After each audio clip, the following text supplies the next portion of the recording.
he's an interesting guy, man, and he believes it. So, Kyrie, the Earth is flat, right? Yeah. Yeah. Yeah. So whatever. That's news. That's news. Here we go.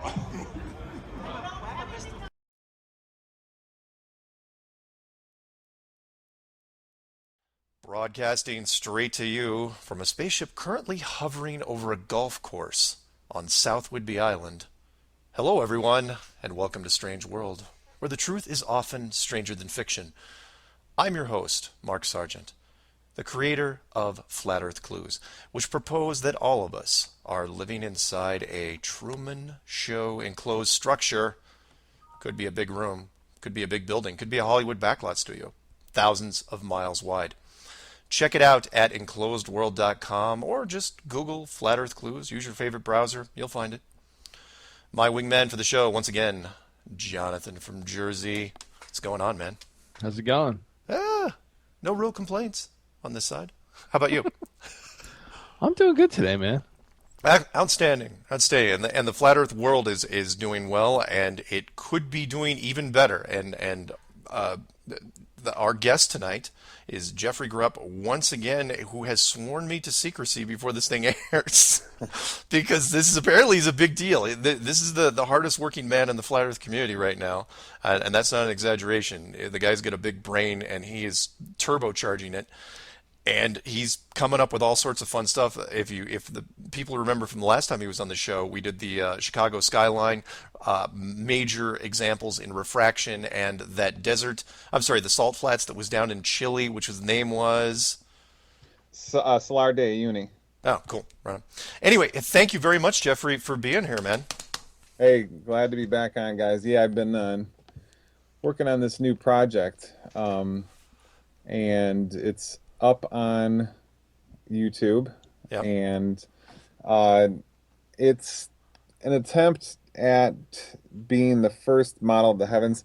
The series that I'm doing is called Zeticism, and I did volume 1, and then volume 2 now is there. It's aimed at trying to address some of the objections or counter evidence to Zeticism, and try to get to the bottom of those.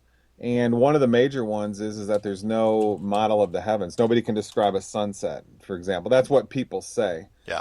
And there is, just because there isn't a model doesn't mean that the flat Earth model is wrong. Just because, that's like saying we don't know if an electron has a radius or if it's a point particle, so therefore we have to throw the whole theory away because we don't have an answer for one specific thing. So it's not a real strong objection against flat Earth, but nevertheless I started researching the moon and the sun, and that'll probably be Zeticism volume 4 down the road. But then it turned into researching the sky, and man, I'm just really sort of give us the breakdown in painstaking detail, man. What okay, so because I remember the last time I talked to you, you were like hyped up about the moon. And then all of a sudden, so can you give us kind of a preview of what you were looking at in the moon, or you don't want to give anything? No, I'm not ready to, because I don't have it worked out well enough. Okay. But that'll be down the road. But the sky. Yeah. Okay, how do I start here? This is really a restart to if you go into what I'm saying here, and you accept it, your life as you previously knew it will restart. Your life will be over, because this is such an incredible paradigm shift. Here, let's just get right to it. Oh man, wow! I'm worried. It's just my opinion. That's just reflects. I think your nickname is going to be Destroyer of Worlds. There you go. Jeffrey Shiva. That's just how this makes me feel. To be honest, because I've been thinking for a long time. We're in a dome world, like you said, a big room, a big arena. Yeah. But now with this volume 2 of Zeticism, You can get to my website to see it at www.flathead.science. The real website is zeticism.com, but I get sick of trying to spell it out for everybody. So you just went flathead? Yeah, www.flathead.science. Nice. And the basic issue is that you can prove that there is a sky dome. Amazingly. I always kind of suspected it, but here's how you can prove it's not just just a theory, or there's some little pieces of evidence here and there. I mean, it's the real deal. Okay. And the way you do that is the sun, well, the moon too, but the sun is reflecting off of it. And nobody, I don't think, sees this. Well, people see it sometimes, but I think they think they're just looking at normal atmospheric effects or something. Okay. But the reason I think most, when you go look up they're called sun halos or sun dogs. Especially, really, we want to focus on what's called the sun dog. Okay. Everybody should look that up, or else go watch my video. I've got all kinds of a zillion examples in there. Yeah. And because the sun dog is a very specific reflection with all kinds of very specific traits to it. Yeah. Which to reproduce it is very difficult. But all you need to do is take a glass bowl and a lighter, and you can easily do it down to the nitty gritty, fine tuned details of the thing. Okay. And so. In this, I think nobody's seen this going on in the sky much because nobody's really looking at the sun because the sun's too bright. So there could be a whole lot going on with the sun. There's these. Another thing is the double sun. Yeah. Everybody's talking about Nibiru and Planet X, and everybody keeps seeing at the sunset. You see a second sun kind of moving alongside of it. Yeah. What you're seeing is the sun being reflected off the sky dome ceiling. And there's all these specific mechanics and so forth which you can outline. Yeah. With respect to how with how it's happening, and even the double sun even tells what direction the sun's going through the sky. Here's one thing. Yeah. So wait. Can I ask a question? Yeah. Sure. So that's similar to like when you get like when you're using a camera and you're shooting towards the sun and you get the flare, across the convex, I guess, of the lens without a protector, so it kind of casts it in the opposite direction. Or away from the sun? I've got a section on that in my documentary. And let me back you up just real quick, just because for some people that don't know what sundogs are, because most of the time the people that film sundogs, and you can look up on YouTube, sundogs, they're usually filmed in cold weather climates. I've got video of them in the Amazon rainforest and Mexico City and stuff in my. Holy smokes! Seriously, I've never seen a sundog in warm weather. Yeah. Wow. Okay. Well, anyway, but it's a very interesting, in fact, sundogs, here's the irony here, and I'm not going to cut you off necessarily. No, go ahead. Sundogs are usually blamed for a lot of things. When people say, they saw a second sun or a UFO or anything like that, people will mention, especially Nibiru. Sundogs have been linked to Nibiru so many times. People say, no, it's a sundog, because they're spread out. They're usually to the left or the right of the sun. They're not at really odd angles. They're usually at a straight angle. It's a parallel line with them. But yeah, for anyone. Yeah, when you do the bowl experiment, you can reproduce it exactly with them going to the left and the right. Yeah. Oh wow, and really? You can therefore tell when you move the lighter around in the bowl, you can tell which way the sun is going, and that tells even more about what's going on. Did you use a bowl in your video? Oh yeah, all over the place. There's all kinds of stuff. And wow. I go back and forth from a sundog to the bowl, and I look at specific mechanics of how the sundogs are thicker on the sides of the halo, and so the bowl does the same thing as well. Neat. It's utterly amazing. Wow. I mean, this is the real deal. Okay. We live in some sort of a like you've been saying. I think this vindicates what you've been saying for a while. The enclosed system. Yeah. Yeah. Okay. Yeah, Well. Okay. Well. No joke now. So you initially. Okay. So I want to know the path that you took on this, because I'm intrigued. So you initially, what got you on sundogs? You were just kind of looking at them and saying, they're really specific and they can't exist in a normal sky. Well, it's really. I've had this file on my computer for a while called, the space video. Because I'm going to make a series of these Zeticism volumes about space. I've got a big one on the planets coming out. I got to work on this. Is going to take a while. Yeah. But and I had a file on sundogs. I was really kind of wondering. I knew that was something. I've got a whole bunch of files. I knew that was something to look into. Yeah. And so then it was not very long after I was on your show last, and I started working on this project. I was working on the moon, and I got the sun file out, and I looked at the sundog. I'm like, that's pretty interesting. I wonder. I don't know how I thought of it or whatever, but I'm like, let me put a bowl or lighter under a bowl.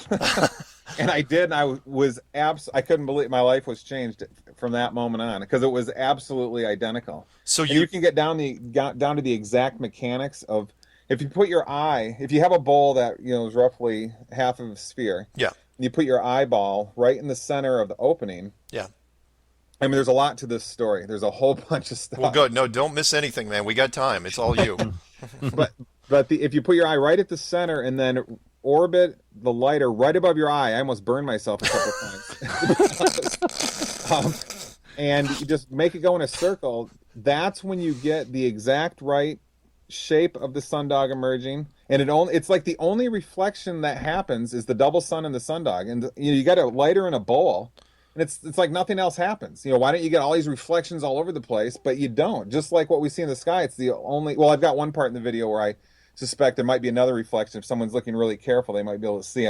But that's kind of it'd be hard to detect. But yeah. So, but what that implies, though, you think about that. If the sundog mechanics that we see in the sky are reproduced in the bowl at the opening, yeah. In the center, and you make only, I think it's about 20% from the center. You got to make the orbit. Make a radius about 20% from the center where your eye is. Okay. Real close to your eye. So it's like a low. Okay, that's when it is reproduced, right? So what that tells us is that the Earth plane is a very small aspect of this much larger. I calculate it's 5 times larger, and the radius of the Earth plane is at least 5 times smaller than the radius of the sky dome. I call it the zetetic eye. Wow. But there's a specific reason why I say that.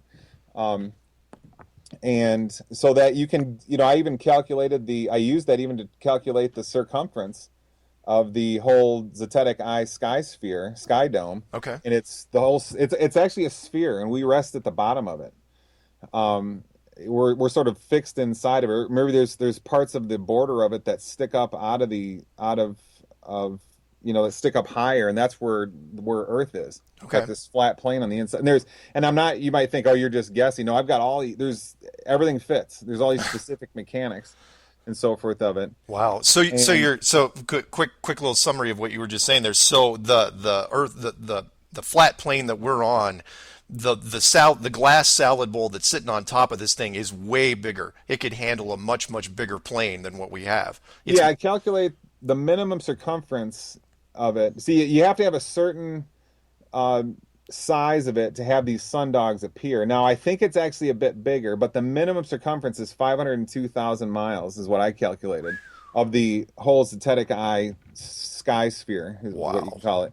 But it's probably a bit bigger because these sundogs, when they appear, are smaller in the sky than I was getting in the salad bowl. Okay. So I think it might be a little bit bigger. Now there's a whole bunch of there's a lot of light refraction things going on and so forth. Yeah. And when we see a sundog, we're actually not seeing it right up in the sky. Like when you've got the salad bowl, you hold the lighter up, and then the sundog appears right in front of you. There's a straight line from eye to lighter to sundog. Okay.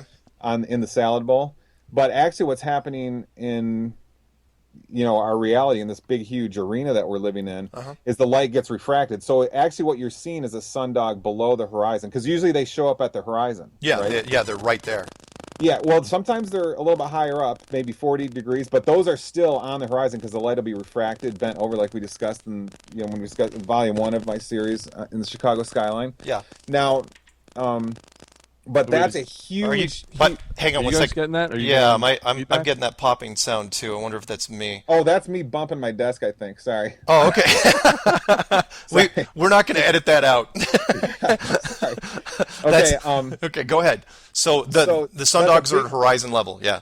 That's a big clue because you're actually we got to discuss how a sunset happens, because it's actually everybody's going to be all the flatheads are going to be kicking themselves thinking, why didn't we think of that a long time ago? Because everybody's out there attacking the flat Earth community because they can't even explain how a sunset works. It's unfathomably easy. Okay. Wait, before you go there, can I tell you something? I've been waiting for this all week, so I'm excited. I got my popcorn, my coffee.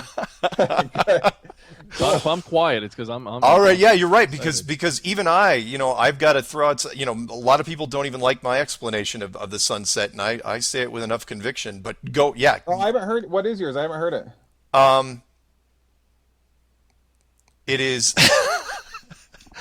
It is that the sun is a directional light source.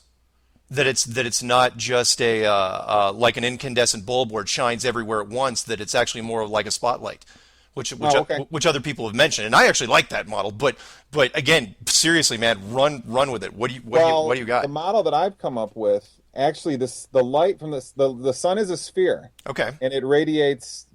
It radiates light patchously in every direction. That's why it reflects off the sky dome. Okay. But it actually functions, like you said, because of refraction. That's how a sunset happens. So let me say a couple things. First of all, I've got footage all over this documentary, especially right at the beginning, where you can, if you watch sunset footage of the sun going down, it's not going down, it's moving away. And how you can tell this is if you take a picture of the sun, if you have some footage of the sun maybe at 40, so let's say 60 degrees in the sky, and then you let it trace down to about 30%. Don't even let it get near the horizon where all kinds of, atmospheric effects can happen and stuff in the thicker atmosphere. Yeah. Let it, then compare the two images like I do right in the beginning of the documentary, and one is 20%, one is about 30% smaller. It loses about 30% of its size. And then what I do is I take, like train track lines, when the train tracks meet in the distance on the the convergence, the perspective lines. I just apply that to it, and it matches. It's right on. So the sun is, and you can see it. If you keep going with the sunset footage, it gets lower and lower. And then I take pictures of the Arctic, of the sun going around in a circle. Yep. Which is exactly what the sun is doing around the flat Earth, going around in the circle. Exactly. Yeah. Arctic. And you can see it when it goes up and down. You can see it vary in its size. It gets smaller because it's going farther away when it goes down, and it gets bigger when it goes up. Yeah. So now a sunset. This is really fascinating issue. It's incredibly simple. Now, yourself at I think your cell phone. I think your cell phone's what's causing it. Is your cell phone on the desk? Yeah. Your speakers. Yeah, that's what's. Get it away. Yeah, because I can hear the pulsing of the cell phone. Okay, so when you see a sunset on Lake Michigan, you see the sunball going halfway, and then it's finally all the way down. Mm-hmm. All that is, remember the Chicago skyline? Yeah, of course. We're seeing at a distance, we're seeing, the Sears Tower, 500 feet of it cut off from whatever distance away, and you can verify that that's light refraction because what we did with the Solar Day Uni. Yeah. Well, that's the same thing that's going on with the sun. When the sun gets sufficiently far away, the light's bent, so you're seeing it go lower than it actually is, and the horizon gets in the way.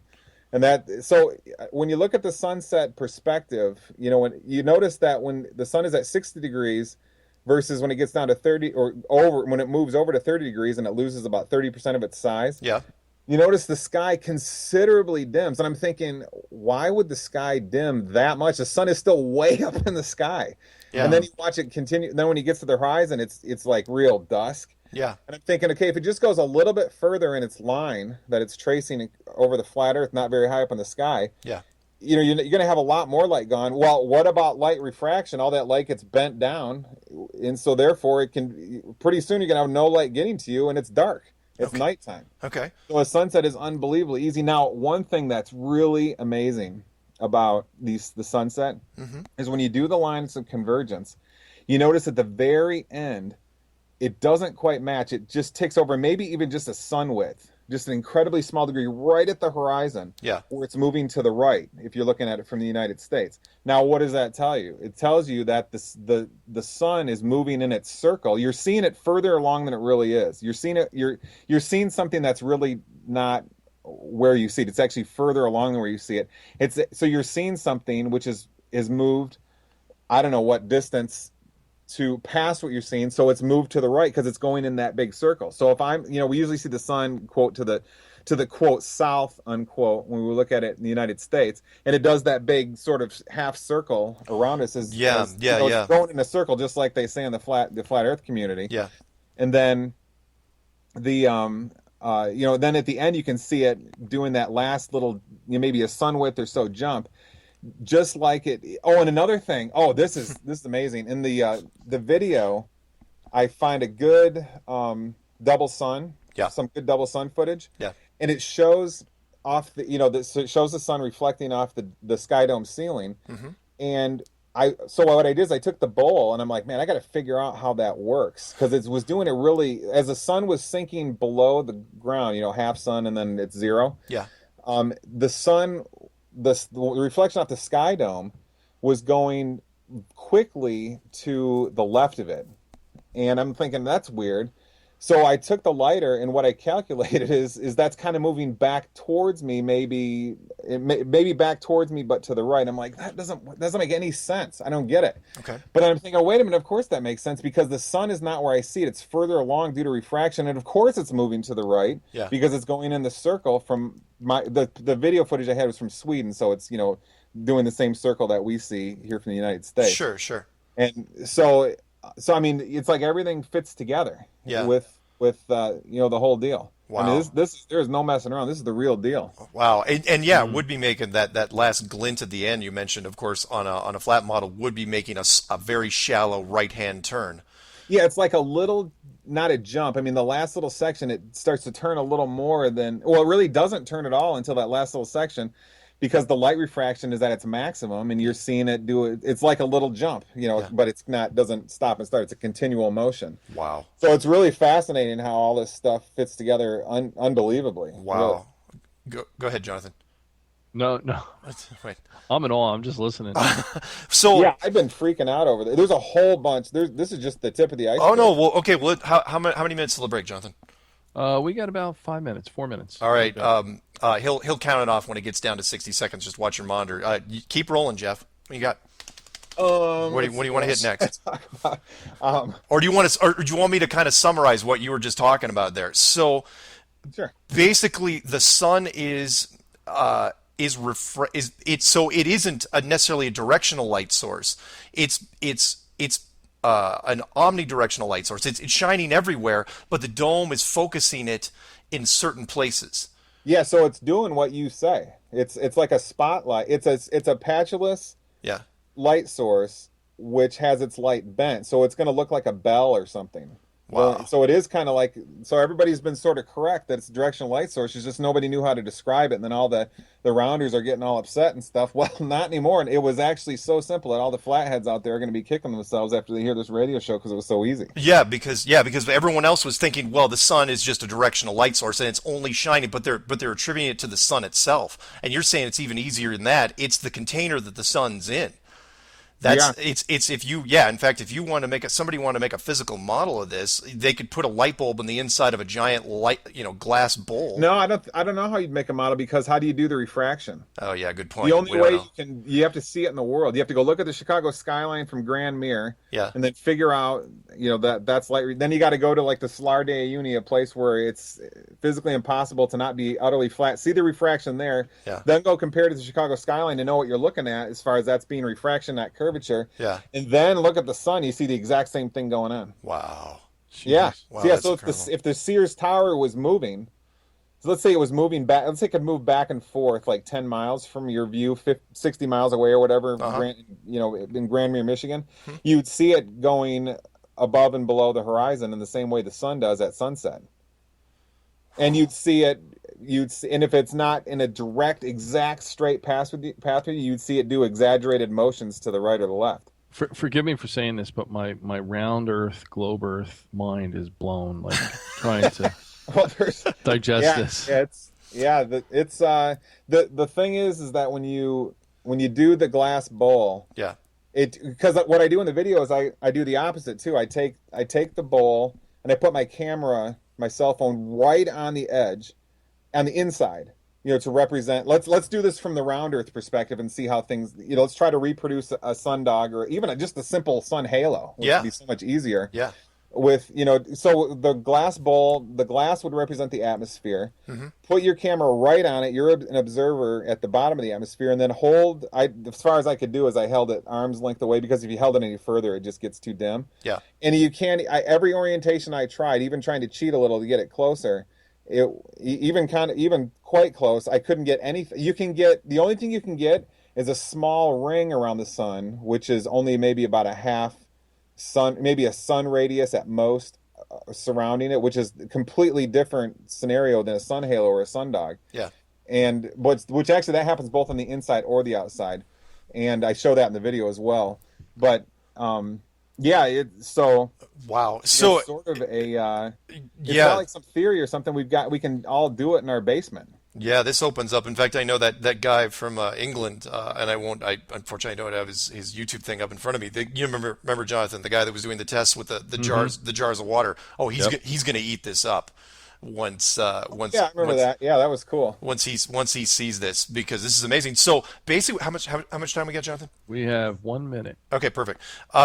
Before we go to break, so real quick here. So you're basically saying not only are sundogs basically impossible without some sort of enclosed reflective surface. Yeah, that's reflecting off the sky dome. That's the only way I can figure out how to explain it, because they're so specific. They've got all these specific mechanics, which require a convex surface and a bright light reflecting off it. Yeah. Then combine that with the sun is real close. You can see in the perspective. I got all this footage in there. Yeah. And the astronomers somehow are making a big mistake in calculating these distances, these celestial objects. Sure.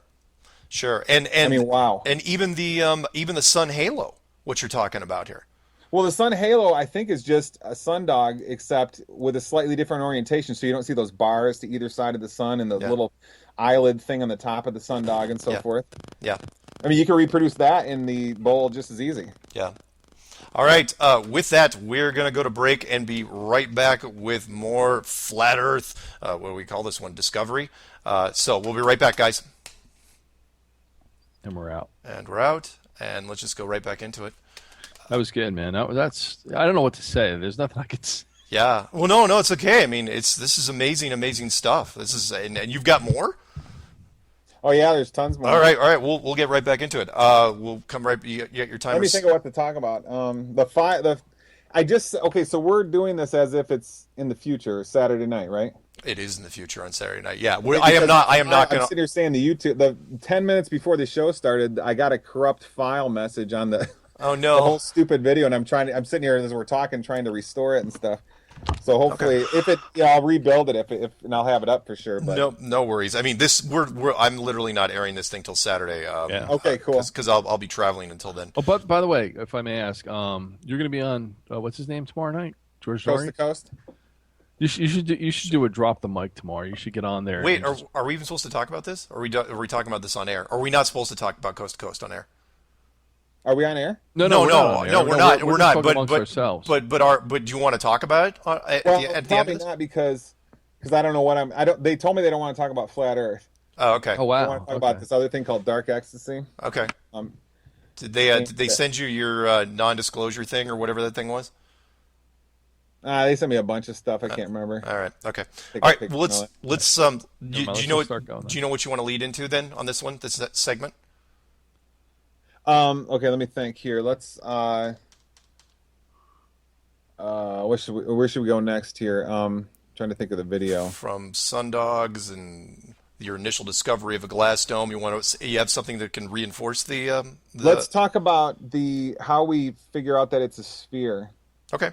And we're at the little bottom portion and why it's called the zetetic eye. Got it. Okay. Ready?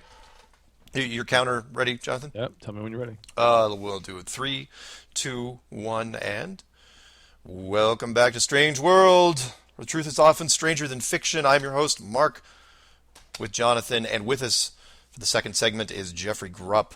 Where we last left him was talking about how we are apparently the evidence is mounting in big giant stacks as we get some static. Where's that coming from? That might be my mouse or something. You know what? I'm gonna hang on. We'll start again. I'm gonna move my phone to the other side of the room. Okay. All right. Hang on.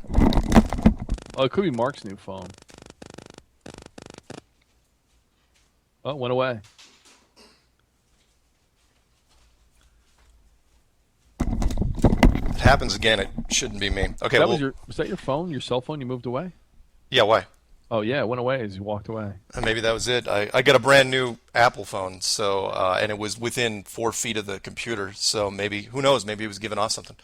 Anyway, okay, we'll start again. Ready? Can you reset? Can you reset that? Reset and 3, 2, 1. Okay. Welcome back to Strange World, where the truth is often stranger than fiction. I'm Mark. Jonathan's with me. Jeffrey Grupp is still with us. We are talking about what seems to be mounting evidence that we are actually in an enclosed system, which is good because I named my website enclosedworld.com, and that it is a reflective surface that is playing havoc with the light sources, which is why we get all those strange things. And that's where we left off with you, that we were talking about sundogs and halos. People, if you're just coming in now, rewind this thing and start from the beginning, because you're. Well, I mean, this is just, you go and read on the internet and everybody says, oh, these are incredibly rare. Oh, really? Okay, go look at some. I have a part in the video. Yeah. Where I just do a random Google search and I look at, they always have the 7 pictures, and when you open up one and they got recommended pictures, I look at 3 of the 7 of them. Yeah. It clearly had either a halo or a sundog. I mean, I was looking at the reason. Oh, I know. I was looking at the footage in the Arctic of the sun getting bigger and smaller, the sunfall as it's going up and down. Yeah. All of a sudden, I did a freeze because I was comparing, the minute when it got low to when it got high to compare the diameter of the sun. I did a freeze on one of them. There's a sundog right there. And I was like, okay. So I put that in the intro of the documentary because it was such a cool thing that it showed up there. And so, I mean, they're not. I think this is going on all the time. It's just people are trained to think it's camera reflection or something or whatever. Yeah, there is a lot of camera glare that happens. I have a whole part of that, and we examine. I do some close-ups of a camera glare fuzz, and when I have the double sun, some of the double sun footage. I mean, you can see the one sun, what's the main sun, stays out from behind clouds, and then the double sun, you can watch clearly. I put it in slow motion. It clearly goes behind the clouds. And it's asymmetrical. It's first they're both spherical, and then the one goes behind the clouds, and it's a half, and so forth. So I mean, they're not in sync with each other. I mean, it just when I saw that, I remember I was just thinking, okay, this is the real deal. We're not just playing around here with this flat Earth inside of some big sky dome. Wow. Yeah, that's incredible. All right, keep going. Yeah, so I mean, this is happening all over. All these reflections are happening. It's just we don't know what we're looking at, or we're just all trained to think we're living in the Big Bang universe. Yeah. Not at all. No, let's go back to when I was talking about the sundogs are actually when you're an observer. Let's say you're an observer in Alaska and you see a sundog. Okay, now we know that it can't be. Okay, so when I used the glass bowl, I calculated that you got to be about the flame of the bowl has to be about 20% from the center. Okay, so then there's an 80% left from the lighter to the bowl edge. Okay, now we know that the bowl, so that tells us what if the sun is down and it's going over the equator, let's say it's 4,000 miles away from you in Alaska or something. Yeah, then we can let's take the maximum, the sun's way down in quote South America unquote. Down in the really the sun's tracing a bigger radius around its circle on the flat plane. So we know that the sun, let's say it's 6,000 miles from you in Alaska. So then we would know that the sky dome would be about 30,000 miles. Beyond that, if what we're doing with the glass bowl is accurately reflecting what's going on. Now we know 30,000 miles between the line between your eyeball and the sun, the sundog, and the background reflection, that's a line of 30,000 miles. Now we know that's going to be curled all the way around. So what you're actually seeing is something way below the horizon when you see that back reflection, even though it looks like it's clearly up in the sky to you. Yeah. Now, what does that tell you? I mean, you see a circle, okay? Yeah. Now, the shape that can create a circle sundog is inside of a sphere. Go try to do it with a cube or something. Put that lighter in a glass cube instead of a glass bowl. It doesn't work. So that tells us that this arena we're living in, this huge zetetic eye, is what I call it for reasons that are going to come clear in just a second, is a spherical shape. Now, and you also know, now here's the point though. Yeah. okay, so you're looking at the sundog. Imagine yourself in Alaska and trace an arc. You're seeing a sundog, let's say at 30 degrees up, and let's say 30 degrees in the sky. So roughly, it's approaching the horizon, and so then make a curl all the way around down, way about 5 times from the edge of the Earth plane, and that's where the sundog is going to be. Now it's got to be level to where the ray hits. It's got to be, sorry, not level. It's got to be parallel. Yep. To where the ray hits. Yep. So that tells you that it's actually facing kind of up. Do you see what I mean? Yeah. Take a big U from the sundog 5 times further away from the diameter of the Earth, up into the sky, sort of like a bell shape, or maybe like a flattened out U. Yeah.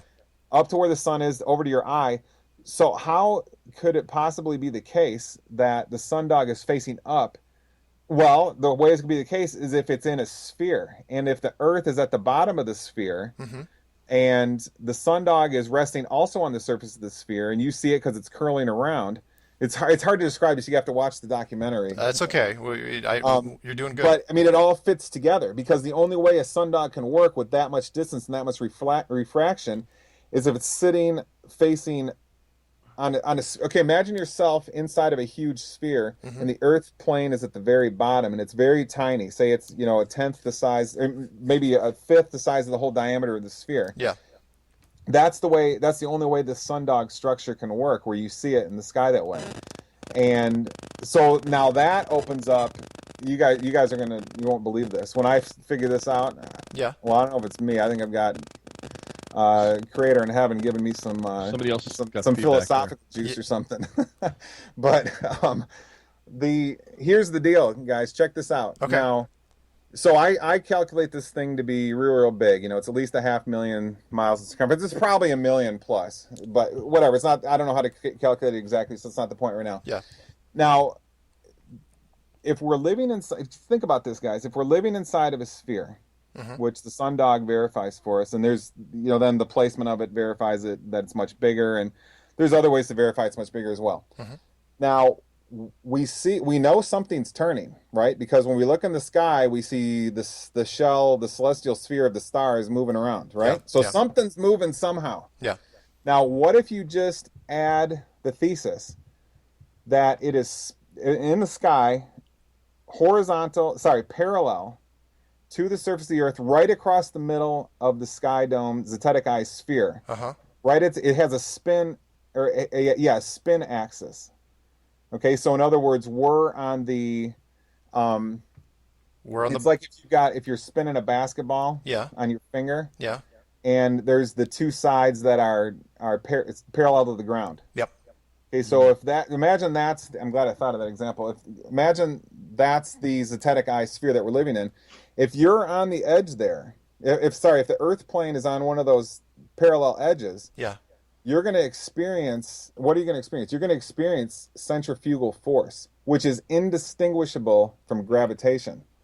Okay, so now we already know that the sky dome's moving, because we can see it moving with the celestials, with the stars. Okay. And we know the structure of it is such that we're a little flat plane inside the surface of it somehow. Okay.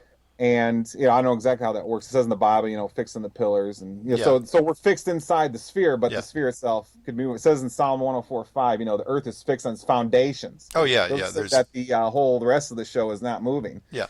For ye Christians out there who want to make sure this is in line with the Oh Bible. yeah. There's tons of references. Yeah, the Earth is fixed, immovable. Yeah. So, but I mean, now we've got a pretty good explanation for gravitation here all of a sudden. Now, take the academic view on gravitation. They say it's like a metaphysical connection. Well, it's got to be they say it's a particle, but it's undiscovered. You can't discover for 80 years because we don't have big enough particle accelerators, blah, blah, blah. Now, okay, well, what we've got is an empirically we know we're moving, okay? And I think we know we're living in this sphere because the sundog and the sun halos, and there's moon dogs and moon halos too, by the way, guys, which is a bombshell, because what in the world is reflecting off the back of the moon? Yeah. We got to talk about that too. There's a huge issue with moon dogs we have to talk about. But anyways, okay. Where was I at? Gravitation. Now, there's only a couple ways you can make a gravitational like effect where things fall down to the surface of the Earth. Forget the planets. The moon's going around. Jupiter and stuff like that. That's all going to be addressed in a future edition of this series I'm creating. Yeah. But there's only a couple ways to make things fall down to planet Earth. One, the Flat Earth Society, I don't know anything about them. A lot of people rag on them. I don't know anything about them either way. Okay. All right. They say, there's one theory that says that we're moving up at 9 meters per second, and that causes, that doesn't, okay. Yeah. It's real simple to show that doesn't make any sense, okay? Because if we're moving up at 9 meters per second, that's a velocity. Yeah. You can't have if you're in a camper and we're all going 75 miles an hour down the road and I'm holding a glass of water, the glass of water is not going to jostle towards the back of the glass and spill over the edge because it's got this momentum equals P equals mv. Yeah. M is a constant, and so is velocity in that camper. You've got to have acceleration to have gravitation. You've got to have things changing their positioning with respect to one another. If I'm holding the apple and I drop it, change happens. Okay, that's not a velocity, and it accelerates. That you have to have acceleration. So the Flat Earth Society, the first thing is that when so they've got to have their upward motion has to be an acceleration. Yeah. Well, that's all the speed of light people out there are going to see a real big problem real quick with that all of a sudden because it's not going to take very long, and you're supposedly going to pass the speed of light barrier. Now, I don't have a lot of faith in all that Einsteinian physics, so let's flush that one for a second. Okay.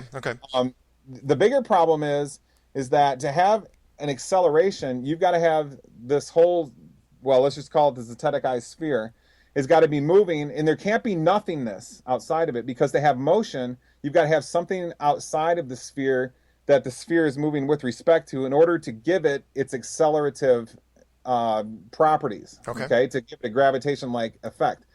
Now, the problem is that if you have continual acceleration in that zetetic sphere through this unknown metaphysical medium that the Flat Earth Society is going to have to postulate the zetetic sphere is traveling through, the flat Earth plane is traveling through, and we know it's a sphere, okay? Because the sun dogs, the sphere is going to be very quickly deformed because the speed of the accelerating sphere with the flat Earth plane inside of it is going to get so fast so quickly that you're going to have a deformed sphere and the sundogs can't form. So that Flat Earth Society explanation has to be flushed. Good. Okay. Now sounds good to me. Yeah, works for me.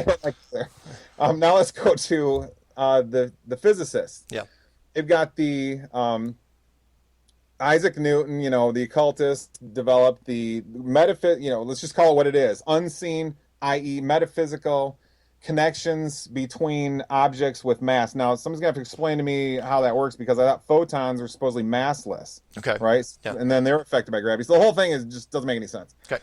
But anyway, let's just go with it. I mean, there's a slight problem with it, though, that it is not empirically based. And if we're zeteticists, or if we're zetetic, that means that you're studying the shape of the Earth with utmost strict empirical grounds. Okay. You're not going to start postulating some metaphysical garbage, which is non-scientific. Yeah. So really, that one probably has to be flushed too. It doesn't have any reason for its existence. Okay. And now then there's also free fall that can mimic gravitation, but free fall by definition is something falling in a gravitational or accelerating or system. Yeah. Okay, so that reduces to one of the other definitions of gravitation-like acceleration. So all we really have left is centrifugal force. It's the only one that makes any logical sense. Okay. And wow, what do you know? We're living inside of a sphere that's turning in some way. And man, you can have perfect centrifugal force. Now, here's something really interesting. Mm-hmm. If you're down in Chile, let's say the tip of South America, I'm wondering, aren't you guys kind of wondering if things will fall? Centrifugal force is not a straight down. If you're inside of a sphere, it's not going to be straight down. No. It's going to radiate from the center of the sphere towards the edge, and like bicycle spokes. Yep.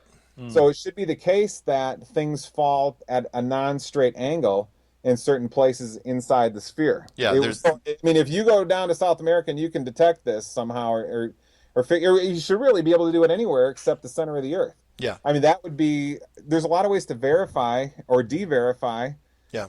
Falsify this whole construct. Yeah, and by the way, whenever we hear that little crackling sound, I'm just going to say it's the NSA scanning us. Because I don't know where it's coming from, to be honest. My phone is now in the kitchen, so mine's on airport mode. Yeah, no worries. But just to quickly interrupt, Jeffrey, I was initially against Because a lot of people have asked me, not a lot, but I mean I get at least once a week, where people say, is the flat model spinning? Is it spinning like a merry-go-round? And I go, well, if it was, we'd run into some interesting centrifugal problems when you got towards the edge, like you were saying, outwards by Chile. Gravity would act slightly different out in Chile than it would, say, in Alaska or the North Pole, right? Well, you're talking about spinning like a record player. But you're saying spinning differently. You're saying yeah, if you look straight up into the sky in midday, yeah. Or if you can look up into the sky and be looking at the center of the zetetic eye sphere that we're living in, yeah. It's like you're at the edge of the bicycle wheel, yeah. looking down one of the spokes towards the center, and the wheel's turning. You got me? Okay. Mm-hmm. Okay. Let me think of a better way to explain it. Well, actually, the bicycle spoke wheel, that's pretty good. So yeah. So if you're the way I put it in the video is if you're a rock in a bucket, and then some kid comes along and ties a rope to the handle of the bucket and starts whirling it around. Yeah. So the rope gets taut. Yeah. You're going to be pressed to the bottom of the bucket in a way that's indistinguishable from gravity. Oh, I gotcha. But because of perspective, you're not going to notice it. You're not going to figure out which way is up. You're just going to know that you're being pulled down, and since we can't tell the difference, you can you can define that as gravity. Interesting. That's why everything's falling. I mean, I think, guys, this is why everything's falling at the same speed. I remember when I took physics, the first physics you take in high school or in university, first you take mechanics and heat, and then you take electricity and magnetism the second semester, and then you realize later that you didn't even need to take those classes when you get to the upper level. As usual. I remember when I was so wanting to understand, like, why are things the way they are, and all they would do in the physics class is just map everything out. This is how it was, like a big map. I'm like, I don't want a map, I want to know why. Who's making the stupid bowling ball fall? How's it happen? What is gravity? I just want to know how to map a gravitational object. Who cares? And what we have is the why is answered in this zetetic eye system. Now, what I was saying a second ago, though, is in physics classes, they make a big deal if you take a marble and a bowling ball and drop them both at from 10 feet up in the air, they both hit the ground at the exact same point. Well, I mean, that just seems like centrifuge. I mean, the whole gravitational attraction by way of the metaphysical forces doesn't make any sense, because, I mean, you would think that with the more gravitation, it'd be more of a pull. Okay, gravitation on the zetetic model is a push. You're trying to push through the surface of the Earth because that's your direction in the centrifugal force.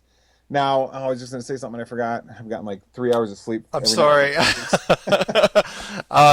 Spinning on the bicycle wheel, the bucket, and the rock. You're being pushed, not pulled. No, wait a minute. Can I ask something? Yeah. Yeah. So, does the gravity change or the centrifugal force change as you get further away from the plane of the Earth, like what we consider? That's what I was going to say. Yeah. Now the Earth's plane is very small. Yeah. Compared to the overall sphere. Yeah. Mm-hmm. I calculate there's the distance from the center of the Earth out to where the sundog hits the walls is about 30,000 miles in either direction. Okay. So about 50 or 60,000 miles, and then the radius of the whole zetetic eye sphere is about 3 or 4 times larger than that. So you're looking at so if you're spinning around centrifugally, you might not notice everything falling. We're kind of all bunched up here and on the Earth plane. I almost said planet Earth. Yeah. In the Earth plane, kind of in the middle. Everything's northern hemisphere. You ever notice that? Africa's hardly ever in the news. Brazil's. It's like everything's always China and Russia and Europe. Yeah. I don't know if that means anything or not, but it's interesting. You just wonder with all this stuff we're uncovering in the conspiracy community with this flat Earth stuff. Yeah.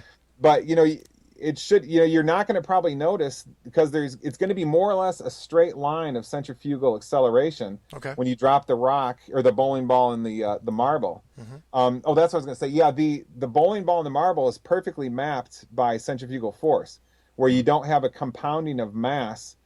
You just have, all you have is you have the big thud when the bowling ball hits the ground, and the marble has a little tap.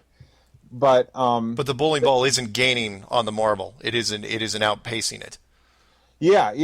I always thought that was really curious, because gravitational attraction, as is described in the academic world, is definitely a compounding effect. That's why they postulate these black hole things and everything that nobody can empirically verify very well. Yeah.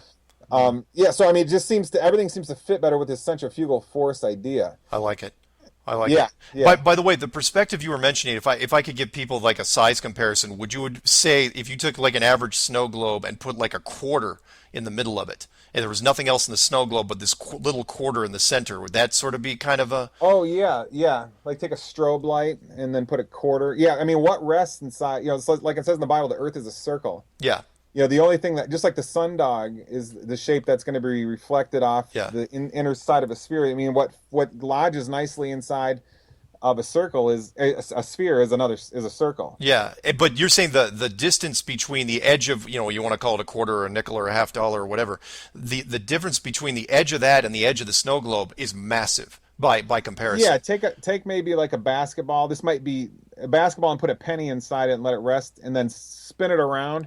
So the that big? The penny is right at the I don't know how to explain it. No, I mean it's that big. I mean by comparison. Yeah. Well, I mean it has to be because of the sundogs. The sundogs basically. I have some footage in there. Sometimes they look like eyes. You just wonder if things were. I'm a Christian. So I think this is all designed. You just wonder if there was some intent here in the way certain things were designed. I don't know. There's all those verses in the Bible about the eyes and so forth. Could there be another meaning to the all-seeing eye? And that is, people say, well, it's the eye looking, it's the all-seeing eye. But it's like, or it could be the exact model of where you are from a top-down point of view. Yeah, I don't know. Yeah, sort of. Now the thing is, what do you guys make of this? Now, let's talk about moon halos and moon. Now this happens with the moon. Okay. Now I've got some. A couple. This is a little while ago. I was working on all this, and then I saw some footage of a moondog, and it was going through the clouds, and it very clearly, as the clouds vanished, the moondog halo would vanish also. And I was like, oh man, it's just how could it looks so exactly like it's being created by the clouds. And I remember for a whole day I was depressed thinking, the whole thing is how I just didn't understand. Like, how could this be? There's all this evidence and blah blah blah. Yeah. Then I went back and I'm like, wait a minute. I went back and looked at the footage real carefully, and I realized all these black splotches coming across and blocking out the halo, those are actually silhouetted clouds. Oh.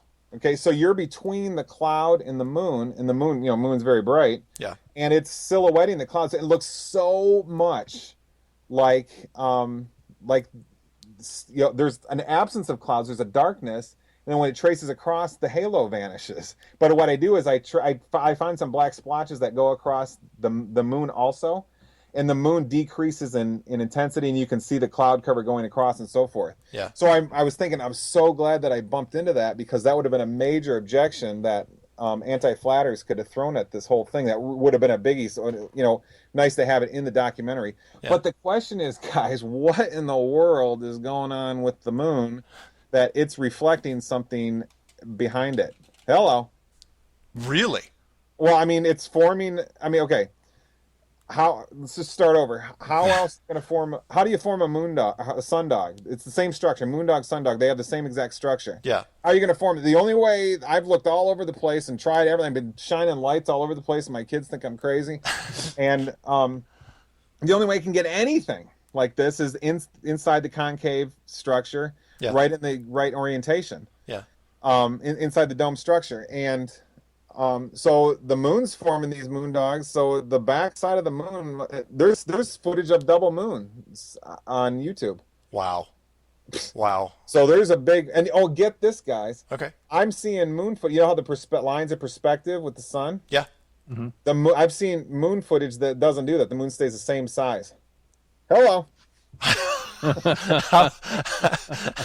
How do you pull that off? Well, it gets even weirder. You see it at the horizon, it looks much smaller. You're like, oh yeah, it's increasing size. Then it gets to about 30 degrees. Yeah. And then it keeps the same size across the sky.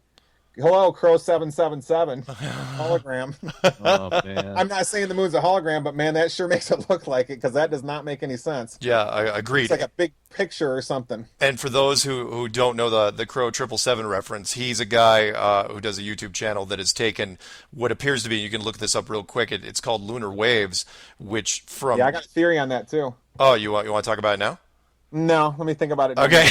Maybe after the break, because we're down to about a minute and a half. Okay, minute and a half. Yeah, but... Right in, by the way. I'm sorry, what? The lunar wave, I think, fits right in. Let me think about it if I'm ready to talk about that during the break. Oh, okay. The lunar wave. I'll just do this till the break if I can. The lunar wave was something that Crow 777 filmed with. He basically hooked up a really nice camera to a decent telescope. It wasn't even that big a telescope, and he loves zooming in on the moon and filming some stuff. And he filmed what appeared to be some sort of resolution wave, like a vertical hold wave, and then a couple other ones that went from south, from bottom to top, and it went through very uniformly, which was very, very strange. It was really hard to explain unless, again, from a design standpoint, from a tech standpoint, I looked at it, I was going, why is the moon having resolution problems? Why is it having a projection problems? And the fact that I was saying this out loud spooked me, and I keep referencing them. People, when they ask me about the moon, I go, they say, well, the moon is real, right? I go, how real is it? Watch Crow's 777's vids and let me know. Anyway, we're going to go to break real quick, and then when we come back, we're going to jump right back into Jeffrey, and he's going to explain all about what's going on with this really, really strange world. Let's go back to the Zetetic Eye when we get back. Okay, we'll be right back. All right, bye-bye. And we're out. Go ahead and reset that. Cool. Yeah, I think let's take a 2-minute break so you can recompose. Yeah, I gotta read something here. Okay. I'm gonna fix this file. If I don't fix this file, I'm gonna have a long night. Don't you have backups? Yeah, but I did like 3 hours of work, and I didn't do a backup in that time. I'll get it. All right. I mean, you could always would restore point. Would that help it? You think, or I took it back beyond the 3 hours. Well, there should be some earlier ones. Are you using Windows or Mac? Windows. Depends. Sometimes with restore points, there's a button there that says choose older restore points, and when you're booting up, it might still have it. Hopefully, it's not. I can't remember the last time somebody told me a file was corrupted.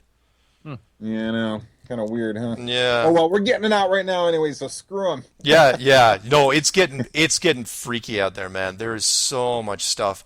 I mean, really, NASA's releasing stuff pretty much daily now. Yeah, good luck. Yeah, I know. I don't. They're trying the best they can to dig a grave. Yeah. It's getting bad fast. I'll tell you what, hanging out with you guys and talking about this shit, I feel like James Brolin at the end of Capricorn 1. Nice. I'm telling you, man, I felt like that for a month. Yeah. Well, he's the one that survives, so I don't know. I've been like freaking out. I get emails every day now where people just say, mind blown, Yeah. can't believe, and there's so many more people waking up to this, and they're not embarrassed about telling their families. Yeah, some family members aren't talking to them anymore, but they're trying. They're putting it out there. Well, I was at first, I shouldn't talk about flat Earth. I'm like, who can? I'm like, this is so massive. Yeah. The evidence is the only way you can deny this is, well, maybe I should say this on air. Yeah. Let's do it whenever you guys are ready. All right. What what that? the hell is that? Is it this? No. Is it that? No, Is it it's That's my bad breath on the microphone. Ooh, bad image. Yeah, It's got to be the NSA. It's got to be somebody. It's got to be, yeah, because that's a watch a van be outside my house because they know I'm. Well, I just got a corrupted file, guys. I've never had this happen before. 10 minutes before showtime. What? Hopefully, which file was it again? This Skype recording doesn't work. Then we'll know. No, we're recording it from two different. We'll just be gone. No, we're recording it from two different places at the same time, so we're fine. Oh wait, Melissa just came in. She's all excited. She's looking at the Perseids because we're gonna go out after this show, go for a motorcycle ride. And they're supposed to be at their peak tonight. Oh, neat. Okay, you guys. That's right, the meteor shower. Well, yeah, maybe that's what it is. The it's interfering with stuff. The okay, your timer ready? This is the third segment, right? Third segment. All right, tell me when you're ready. Count down. Let's do 3 and wait. Whoa. What the Sorry. fuck? That's the NSA fuckers. Is it maybe your microphone? Does somebody have a loose microphone jack? No, not me.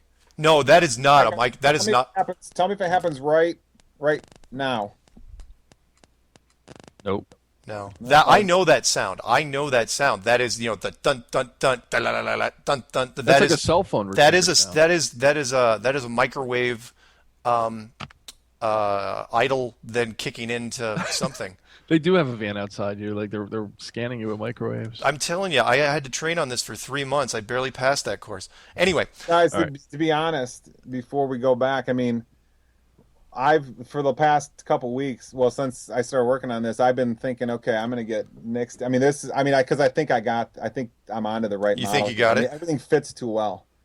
Gravity, everything. I got to tell you guys something else though. When I talked to you, since I've talked to you guys the past 2 weeks, the computer at the office was down. Not only did the internet connection lock up, but when it reconnected, I looked at the IP address. It says UK Ministry of Defense. Oh man! I'll show you the picture that I took last night. Well, I get. I'm not worried because I still think that it's part of a bigger plan. I think they want this to come out. I do not know. Yeah, they might. I don't know why. Because seriously, where's my resistance? Why didn't Art Bell call me? I was the easiest guy to track me down, and he brings in more guile. And anyway, good point. Anyway, let's do it. You ready?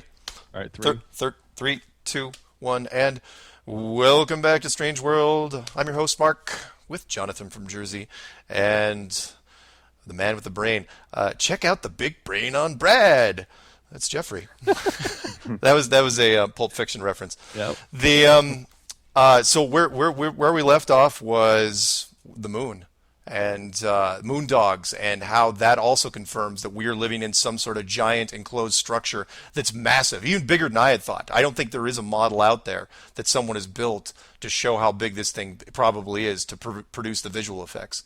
So where do you want to go from here, Jeffrey? Because you're well, the reason I call it the Zetetic Eye, it's not really my idea. Yeah. There's other people out there. I show some clips in there talking about how I think they're going about it from completely different reasons. Yeah. Than this. I mean, there may be people that thought of some of this stuff I'm talking about before me. But anyway, and so there's this one fella that's on YouTube talking about. He says, the Earth is a flat plane inside of a sphere. It's the same idea. Yeah. The penny and the basketball. He says it's more like an eyeball shape. Because you look at the eyeball from the side, it's got the lens there. Yep. Sort of the circle resting inside the sphere. Yep. I'm like, hey, I'm using that. This is I was first calling it the Zetetic eyeball and all this stuff, and now I'm just calling the Zetetic eye. Just kind of evolved in my mind. Yeah. But that seems like this is our reality. I mean, I don't know what we do with all this info. I mean, a lot of people out there, I'm finding. I mean, the evidence for this isn't like. A bunch of theories and stuff. I mean, you can get the glass bowl out for yourself. Yeah. You can do it. You can go get some footage and take the perspective pictures of the sun yourself. Yeah. There's a whole bunch of other stuff that I haven't even covered. I got a part 2 coming out. Part 1 got too long, so I'm making a part 2. Part 2 is, I think, going to be bigger than this one. How long is this one, by the way? I forgot the exact length. Like 2 hours. 2 hours? Wow, that's big. Because your Chicago skyline refraction one was only, I think, an hour? Hour and 9. Yeah, I mean, that's this stuff. People complained about how long that one was, but well, you have to make it that big. Trying to lay out a whole new physics. Yeah, really. Yeah. You can't. This is something for people that are looking at this. This is something you can't do in a 6-minute video. I mean, I might be able to boil down some of it, but there's going to be a lot of people out there, especially the debunkers. They're going to be the ones that are going to look at this thing, and the more in depth, the more detailed it is, the tougher it's going to be. Well, can I talk about the debunkers a second? Yeah. I've sort of decided in my mind that I'm not going to address them anymore. It just is too miserable. I mean, the Reds rhetoric, I made that video. Yeah. And he makes a response. He takes the first one down, which, it wasn't very good. I wasn't surprised. Then he makes this other one, and he totally he changes everything I said. He shows an image. He ignores everything I say, talking about this and that, and he just basically completely makes something up. Which, I mean, I guess that's how it's going to be. I mean, I remember with 9/11. Yeah. people would just make stuff up, and then people would believe. The news would Bill O'Reilly on the news. Oh, how can you say the plane didn't hit the Pentagon? It's got a hole 75 feet wide. I'm like, yeah. After the whole roof collapsed 15 minutes later, and before that, there were not even windows broken. Yeah. I mean, and then everybody believes it. Yeah. I mean, so it's just. I think we're going to have the same stuff here with this flat thing. Although I'm not disagreeing with you. I try to take the same sort of road, but what I've seen with debunkers is for every one that comes in, there's got to be 3 or 4 more people that come in. They're on board. So the debunkers are losing just in numbers more than anything. And we're talking about the ones that don't flip, because there's a bunch of them now that have already turned. Really? Oh yeah. It's again. I think you and I didn't talk about it. It's like the La Brea tar pits, where each debunker that's in there, he's struggling, right? And another one comes along and says, "Oh no, I could debunk this. Here, let me help you out." And they get pulled in. We all watched that during grade school. Every animal it's like, "Oh, let me help this," whatever it is. And they keep getting pulled in. Now, yeah, there's some stubborn ones that don't want to lose their viewership.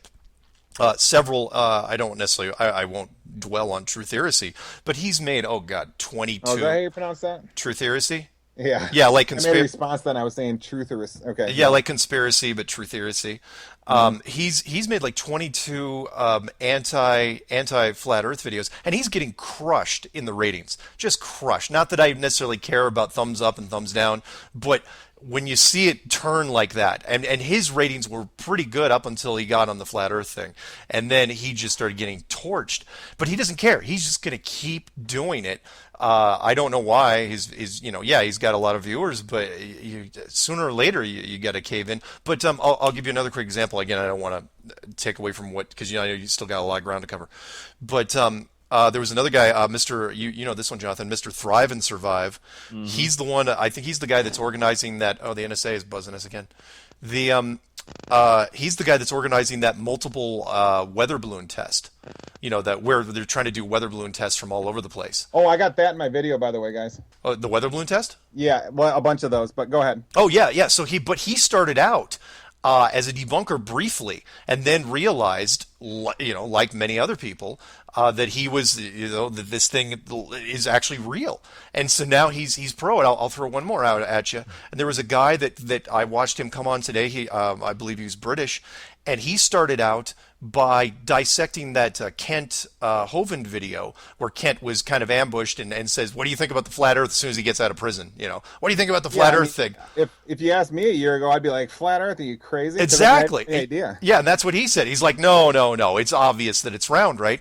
And so this guy, you could tell, he watched the Kent interview and says, "Hey, I wonder what this flat Earth thing is about." And that's what the debunkers don't realize. They don't realize, it's like, look, you're exposing thousands of people. Whoever subscribes on your channel, you're exposing them to this theory, and a lot of them have never seen it before in their life.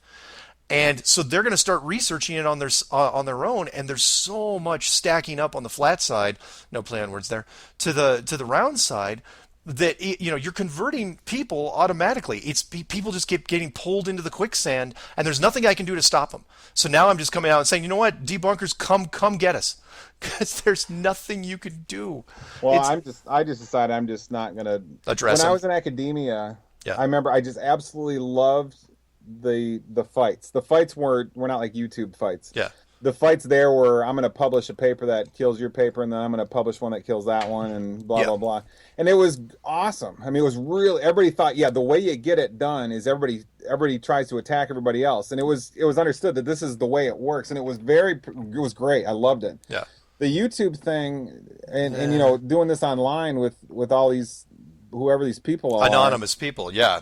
I mean, people are not, it's not an honest debate. People, when I have a video and you put a response out and change everything, and you only respond to one, I mean, you put quotes on there that are complete, go listen to my video. I didn't say that. Yeah. What are you talking about? Yeah.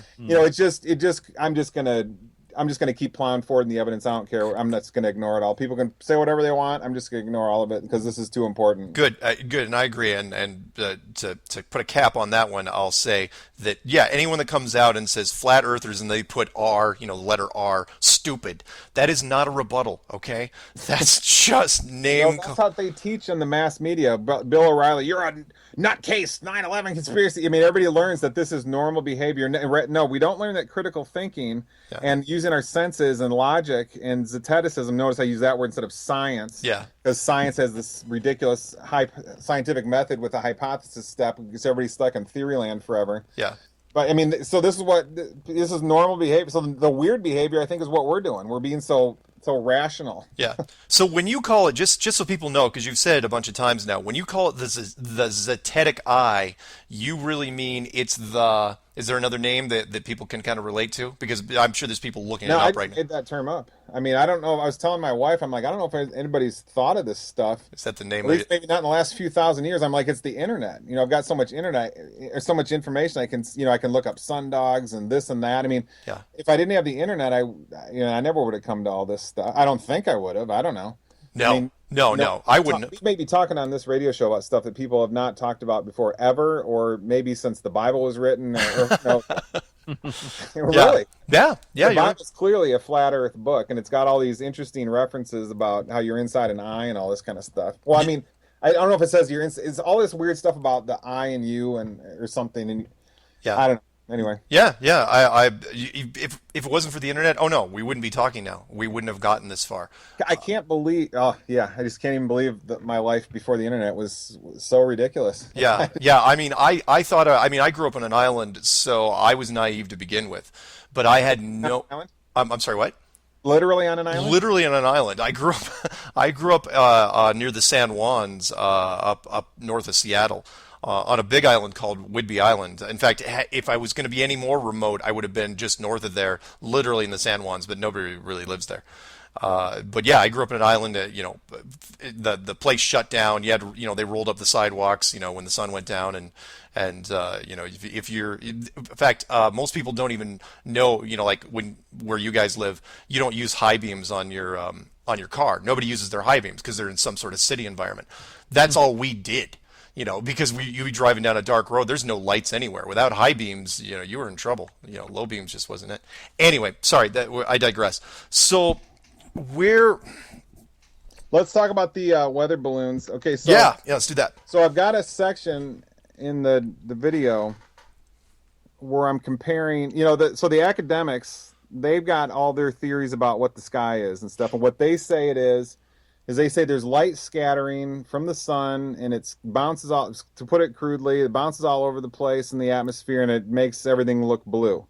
And then when the sunset happens, there's more air there, so there's more scattering, and it makes everything look red. And I'm like, oh, really? Okay, so I take all these pictures of sunsets, and the sun is not red at sunset. It is white. It is shooting out red light, and it's a white ball. Sometimes, very rarely, sometimes it'll turn red at the last moment. Sometimes maybe just even only half of it'll be red as it's falling into the ocean, to use globalist terms. Yeah. Now, one of you guys tell me, how in the world does a white sun shoot out red light? And the answer is, I don't have any idea, but here's the answer. I was watching this video with my boy. It's called Mighty Machines. Yeah. It's this cool thing about payloaders and dump trucks and everything, and they've got this snowstorm video on, and it's at night. And I'm sitting there watching it because I was pondering this for like 3 weeks, just trying. Why in the world is the sun shooting out red light? You can be looking at the sunset behind you, pink clouds and a blue sky, because it's shooting out this weird colored pink light and stuff. I'm like, what in the world's going on? So I'm watching this video with my boy. Yeah. And I'm looking at a street. It's dusk, and there's snow plowing this road in this video. And I'm looking at the street lamp. I'm going, holy cow! There it is. It's a white light shooting out there, and it's got, how like you have the glare, the I don't know what the word is, the corona or aura or whatever around it. Your eyes can do this. Yeah. Or a camera can do it, and it's a white light shooting out a bunch of red. And I'm like, so I run down to the computer and I look up on Google street lights at night, and sure enough, every single one of them, except just a couple, white light shooting out red or yellow light. And I'm like, boom, there it is. I don't know why it happens. I've never heard anybody discuss it, but that's what's going on. So when you see the sunset or sunrise, yeah, you're seeing it, when you see it in the distance, you're seeing it actually further when it's right at the horizon. It starts shooting out that red light. That's because where it is dark. I mean, compared to you're seeing it through dusk. So that's when this starts to happen. You can see it. You can go compare pictures on the internet. You can see at what level street lights start to turn the white, and they have the red light shooting out, the red aura around them. Yeah. You can go calculate exactly how dark it needs to be, and then you can go look right at the sun, and it does it at the exact same point.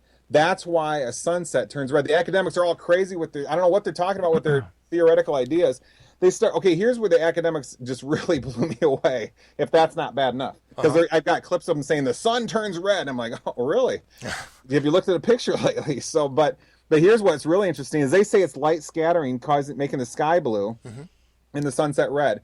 And they say, and what they also say is that light refraction is more at the horizon because there's more air that the sun has to pass through, right? The sunlight has to pass through. So they say that, so there's two things we're talking about: scattering, which is light bounce. They don't really have very good definition. I was reading Richard Feynman's work on this, a Nobel Prize winning physicist, and it was really not what you expect from Nobel Prize winning physicists. But, all the crazy theories and stuff that he was talking about. And then all of a sudden he's got some equations that it's supposed to be based on. I'm like, how do we jump to this all of a sudden? So anyway, but, so they've got the scattering idea, and they say way more scattering happens when light shoots across the horizon at the sunset to your eyes as compared to the sun being high in the sky. So one scattering situation high in the sky makes everything turn blue to your experiencing mind, and then the other scenario red. I'm like, okay, that's interesting because light scattering is you can just to clear all their crazy theories about what they think's happening with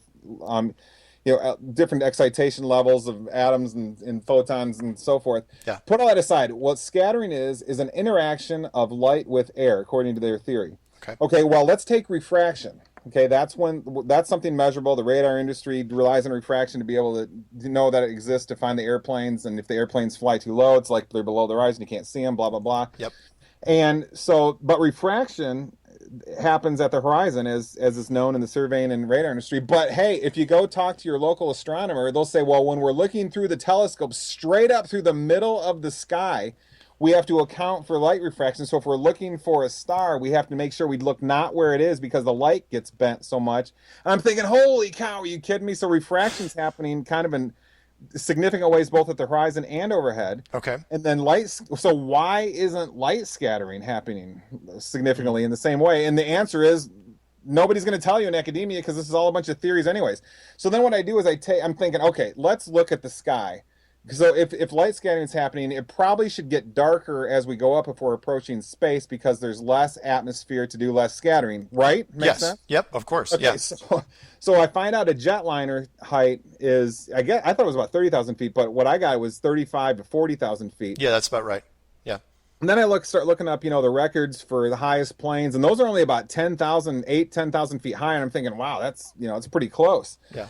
I go up to the top of a mountain, I can hardly breathe anymore because the air's so thin, but but the scattering's supposed to be the same. The blue sky is supposed to be the same on a plane. It should be getting really dark up there. So I take all these airline pictures of, I even have a couple of my own that I took because I happened to fly to San Diego a couple years ago and just happened to take some pictures of some cool clouds. Yeah. I even use those in there, and I compare them to pictures on the ground, and guess what? There's no pattern at all. Sometimes the 40,000 foot up jetliner has a sky lighter than somebody on the ground, and vice versa. And then you find all these things that I've got in part 2, I've got a theory for this, what I'm about to say.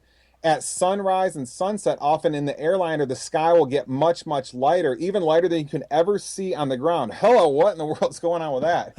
So none of this makes any sense. So the whole idea of what the sky is, it's really a mystery. So because if you want to rely, the academics will tell you it's all figured out, and so it's not a mystery anymore. But if you just take 10 minutes and go investigate what they see, you see none of it makes any sense.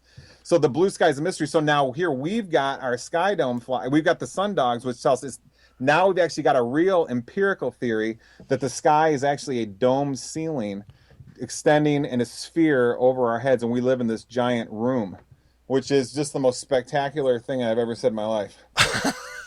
It's just so exciting, I think. Wow. Some people, I don't know why so many people are so freaked out. I've got good conspiracy theory friends that just really can't handle this whole flat earth thing. It just is too much of a mind bleep for them to be able to know what to do. And it's, I get it. It's a restart. Your whole life is over if you accept this, because everything you know about yourself, your past, your mind, where you came from, where you're going. Everything's, you got start over. Everything you've been told is bunk. I mean, that's what this kind of theory is. Yeah. So maybe it's just too much of a mind crush or mind destroyer for people to take. But man, that's what I like, because I mean, I'm not very satisfied with the information NASA's given me, so I'd like the real story. And I think that if I use my empirical mind and senses, that we can get it. And that's what the whole point. I say right in the beginning of the video, the point of this is to get to use empirical information, that is zetetic information, to try to figure out what's going on. Yeah. And then try to banish theory as much. Whenever there's a theory, try to bring it up. Say, okay, now we're in the theory department in the video. Just to acknowledge that it's weaker information. Yeah. Yeah, and empirical being information of the five senses. If somebody doesn't know. Yeah, and you're right. Science is backpedaling in this. They had hundreds of years to mount this mass to keep this massive offensive going, and they're getting hit by so many different angles at this point. Again, no playing on words what you were discussing there, but they're getting hit from so many different angles that they don't know exactly what to address first. So, which is why I'm not. I don't know, man. I was in academia for a couple of years, and those people are the absolute experts at denying what the eyes can see. Agreed. They will tell you the sky is green if they have to uphold their theory. Yeah. Yeah. Anyway, sorry, I interrupted. No, it was okay. But Jonathan and I talked about this last show, which was, and I'm gonna, I'm not taking credit for this, but the movement absolutely should. The fact that they released, what was it, just 3-4 weeks ago, where they released the moon transiting in front of that satellite that's supposedly 1 million miles away. Oh, really? Huh. Oh, you haven't seen that yet? Did I send you that picture? Oh, I've been hiding in the closet working on this. Oh my God, Jonathan, put that link up for him if you can. It's I'd do it for you, but I'm afraid something might happen. But it's they initially did the blue marble. The first blue marble that photo, and they said, and they went out of their way to say, oh yeah, by the way, this is the only other photo we've taken of the Earth in full sunlight in 43 years. And it's like, why would you say that? Why? You don't have to offer that. But then it's like 9/11, huh? Well, let's show you some crazy footage that'll turn you into a conspiracy theorist. Yeah, yeah. I just sent you the link. But then they said, oh yeah, this satellite, we're just going to keep sending images from the satellite that they supposedly sent years ago, and it's a cool 1 million miles away. It's not 1.1, it's not 800,000 miles. It's an easy number for people to remember, right? Because you got to keep it for the lowest common denominator. And they go, oh yeah, by the way, here's the moon transiting in front of the satellite. So now, I'm sorry, go ahead. Go ahead. You go. Frame. What was it? It's like 6-7 frames where it goes in front of the satellite, so you see a full sunlit shot of the dark side of the moon, and it's in front of the Earth. Wow. And if you click on the picture on the link I sent you, it's in really high def because they're right from NASA. It's from NASA Pick of the Day. Yeah, you got to watch this. I really, while we're on the air with you, just because you're just going to look at this thing, you're going, seriously? But also, if I may, look at the second link I sent you too. You're going to see what they're saying is the ISS satellite, or space station, passing in front of the moon. And when you look at that second picture, it doesn't make sense. Mark, did you get that? I did see that, and it was horrible. It doesn't look right though. Like the perspective. Like I'm a photographer, and the depth of field. It doesn't. The moon's supposed to be 230,000 miles away. You know what I like about the moon is what I heard Crow 777 say once. It was weird. It was like I was, when something's in the back of your mind and you're like, I can't remember what it was, and it's like it's in your mind, but it's not in your mind, okay. But you can't put your mind's eye on it. Yeah. It was like I had this thought in my mind. I'm like, because I've been thinking about the moon a couple weeks ago. Yeah. So I put on this interview Crow did. It might have been actually with you, Mark. Could have been. And he made this comment. He said, if you look at the moon, it's not front lit. And I'm like, boom! That's what I was thinking of. That was like in the back of my mind somehow or something. Yeah. It doesn't. If you can take any object, put it in any spherical object, take something that hardly reflects any light, like an old baseball that's all messed up and dirty and stuff. Yeah, that's a good one. And it will have a very specific. Light reflects off the the face closest to the sun. Yeah. Directly, and then all the other angles of light reflect in different ways, so it decreases its light to the edge. The moon does the opposite. It's brightest at the edges. Hello. Yeah, yeah. That's a done deal. The moon is not a ball being lit by the sun. Done deal. And of course, we all know the angles don't match up. Yeah. And there's all these fancy theories, the magic word for academia, for how the sun can illuminate the moon, but the angles are totally screwed up. Well, I suggested something to Mark last show, and I said that maybe the moon is flat. And that's why, like, when you look at that first picture there from NASA, people have been looking up at the sky saying, "Oh, I always wanted to see a UFO," and there it is, the biggest UFO flat in the sky. Well, because you see, the moon acts like a globe because you can see more than 50% of it. You can see about 59% of it. Yeah, right. The moon there's some big secret out there somebody's got to uncover with the moon. Yeah. Because it is doing, if you take what we've been saying here about its back is being lit up and reflecting off the sky dome. Yeah. The Zetetic eye dome. I mean, there's something really. It's a very. Yeah, the moon. There's something really, really wrong with the moon. And that video, one of the videos he sent, I wasn't kidding when I watched that. I said, honestly, South Park could make a better moon video than these guys. I saw a moon video the other day from NASA where a big crater on the bottom, Tycho crater, wasn't even there. I'm like, what? I'm not kidding. I got the link for it if anybody wants it. Well, since you've been researching this stuff in your secret lab and you've been out of communication for a while. I like that secret lab. Yeah. Did you happen to see any of the, I don't know if I sent it to you. Did you check out that thing? And Jonathan's probably going to roll his eyes when I say this about the moonlight tests that have been going on over the last couple of weeks. I haven't seen it. There he goes. He starts laughing again. The moonlight test. No, it's totally cool because again, it's a weird concept where I'm not going to give too much to Eric Dubay because I'm sure he wasn't the first one that said it, but he's going, look, the moon is a cooling light, and everyone's going, yeah, it's a figure of speech. It's hyperbole. Eric was the first one that said that. Well, I don't know if he was the first. Oh, you talking about the guy with the baby thermometer? Stars and Stripes or whatever his name is? Oh, Stars or Souls? No, there was that was one guy, but there was a different guy. Other people have gone on, and 1 minute left. Next segment on the moonlight. Well, I saw that guy with the baby monitor. He's measuring the moon. Oh, yeah. He just went outside. This is a test. We will get into this after the break. Jonathan will count me down. But there are people, because it's so easy. You thought the curvature test was easy to do. People are now walking around because apparently nobody, except for maybe old school people like me, stick the glass thing in their mouth to test everyone uses those infrared baby thermometers, but you can point them at anything, point them at any object, and they'll test stuff. And people have been saying, okay, is the moonlight actually cooler? Is it a cooling light? And Stars or Souls, he went out and did it. Then there was another guy, maybe Jonathan can look up the link during the break, called Insanity is Sanity. Oh, yeah. And where he took copper plates, because we mentioned on one of the tests, 10 seconds. You know what? We're going to go to break because I don't want to screw this thing up. Yeah, we got to talk about the sky, the jetliner stuff more when we get back. Okay, yeah. When we get back from our last segment, we will talk with more Jeffrey about all sorts of fun, neat flat Earth discoveries. We'll be right back. I didn't overshoot it that much. Yeah, you did. 7 seconds. 7 seconds, really? Last time I had to edit a minute and a half out. I've just done this show with you guys instead of trying to make this documentary. Well, 7 seconds was is that too? That's easy. That should be easy. I edited a minute and a half from each segment. How did we screw that up last time? I don't know. Well, you weren't keeping counter. It could have been my machine. Who knows? Well, no, you went for 27 minutes, and I don't know how the hell we went over. I don't know how we went. No worries. Okay. Everybody ready for the last one? Yep. Okay. Counter ready? Mm-hmm. I keep looking at you with those freaking chopsticks. You got to pick a different picture. Where am I? Where are you? Oh, that one? Yeah, that shot. Oh, shit. It's a good shot, though. I like it. It's like you're winking at me. Anyway, because I think of it like that.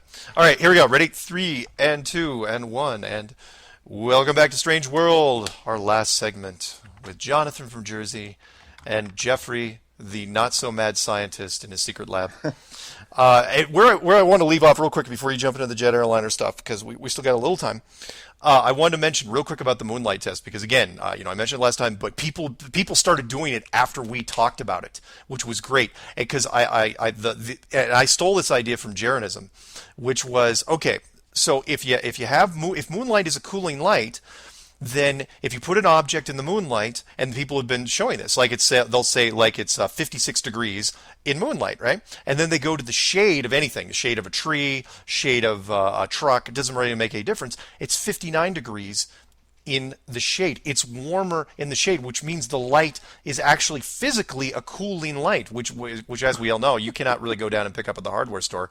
You gotta buy a high-end cooling laser, and usually you gotta work for a university, to pull one of those babies out.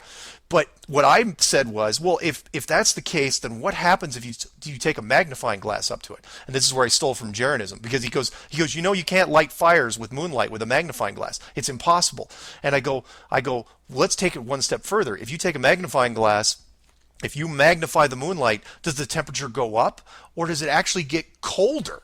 Are you actually magnifying the coldness? And that's what Insanity is Sanity did. He took little copper plates and he took like a jeweler's arm and hooked up a magnifying glass to it, and sure enough, the magnified moonlight was physically colder than the normal moonlight, which was physically colder than the moon shade. It was which of course, I commented on his channel. I said, no, this doesn't prove flat Earth, but it does raise the relationship that science has always said between the sun and the moon in huge doubt.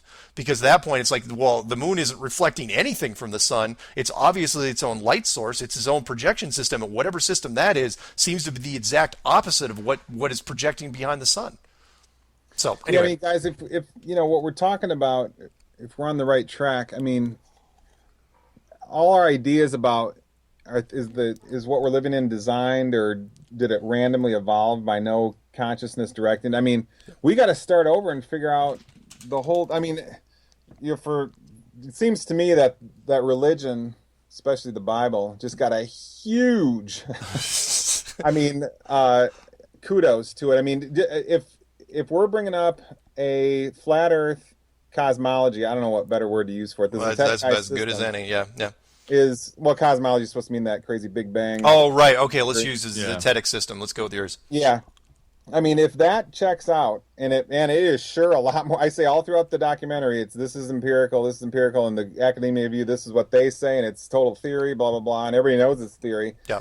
And can you imagine the jolt that Christianity gets? All those university professors telling their students every day saying, well, we used to think that the earth was flat like the Bible says, and we used to think all this witchcraft and garbage and stuff, but now we have the glory of science, and we can flush religion. You know what? They ruined so many lives with all this ridiculous theorist propaganda. It's not the NSA we got to worry about. It's the Vatican now. No. What he's saying is, I'm saying religion's right and science is wrong. Yeah, and this was something I talked about in one of the clues, which was religion, and which was again a knee-jerk reaction on my part. That look, religion there's a lot more responsibility going to be put on their backs, because they're absolutely going to come forward when this thing grows, and they're going to say, oh yeah, we've known about this for a long time, but we couldn't say anything because you guys called us. Nope, but that's what I'm saying. What if they weren't ready to say anything yet, and now we've pushed the issue? No, they won't let it. Well, if they're not ready, this show won't make it on air. Yeah, because they whatever they ultimately is, they know. Yeah. They know what's happening. Again, the pictures that are being released, the stuff that's going on. There's some that again, which is I've been doing this, and you have too, Jonathan, for long enough now, where the shock and awe for me is kind of worn off to where I'm looking at it and going, okay, and I'll use that Dune reference. Remember the movie from 1984, 83, 84, where when they had taken over the desert fortress and they were finding the sabotage devices, and the strategist was getting so angry. He goes, "We're finding these devices too easy. There's something else going on. There's a bigger plan in place here, and we can't see it." Because we're looking at the obvious stuff. We're looking at the stuff they want us to see. But what you're saying, this thing, absolutely changes the paradigm.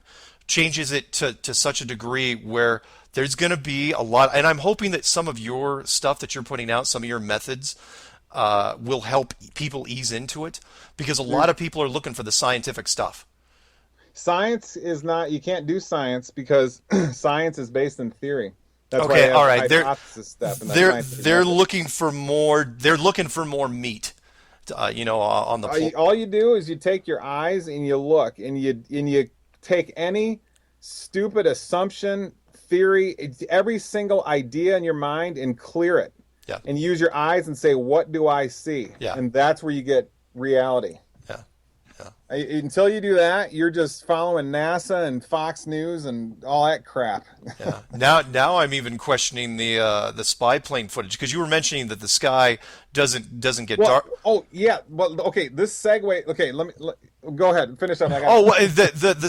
Because you said, well, the sky doesn't get darker when you get up to a certain level, and I'm going, well, sure, because I've watched the spy plane footage that's released by the U.S. military that shows it getting darker, and I was going, ah, crap. Okay, I got something for you on that. Okay, Yeah. so I take 4 videos. This is all I had time for. Yeah. Because I kind of, after I started studying this, I'm like, I kind of want to see what's up there. Sure. Because I was thinking it would get darker. Yeah. Because the sky, think about it, the zetetic eye is such where the sun is way down at the bottom. Yeah. So if you go up, you're getting far from the sun, it should get dark. Yeah. Just like space. And I'm wondering, is there stars there or something? So you kind of have a little bit of similarity. Yeah. I was wondering what we could see. Yeah. But of course, really anything beyond a jetliner is like NASA information. It's, only a few people can verify it. Exactly. Therefore, Yeah. it's not Yeah. scientific. Better word, it's not zetetic. Yeah. And so what I do is I'm like, okay, I'm going to go look at some of these videos, though, some air balloons and, the altitude records for fighter pilots and stuff. Mm-hmm.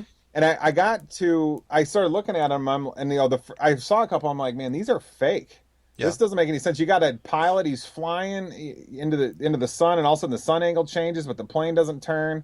And then you got one guy, he's at 75,000 feet flying into a thunderstorm. I'm like, that doesn't make any sense, And then you got another guy who's flying into a cloud, and they show behind him, it's clear sky, and he's flying into a cloud. This is like at 80,000 feet or something, supposedly. Or, I don't know, way up there at the altitude record. And then he's flying forever, and then they keep showing it in front of him, and then showing behind him, and he keeps showing this cloud from him. In the background, he's clearly goes like 1,000 miles or something. Yeah. Like, man, he just can't get through that cloud. It's actually kind of funny. So then I'm like, okay, I'm gonna go to the air balloon. I'm gonna go find like Brad and Steve, the 2 high school dorks, and that put the weather balloon in the sky, and they'll give me some real footage. Sure. Dudes, I am telling you, it is fake. I find this, what was it, like a Ball State University or something, these students putting an air balloon up in the sky. Yeah.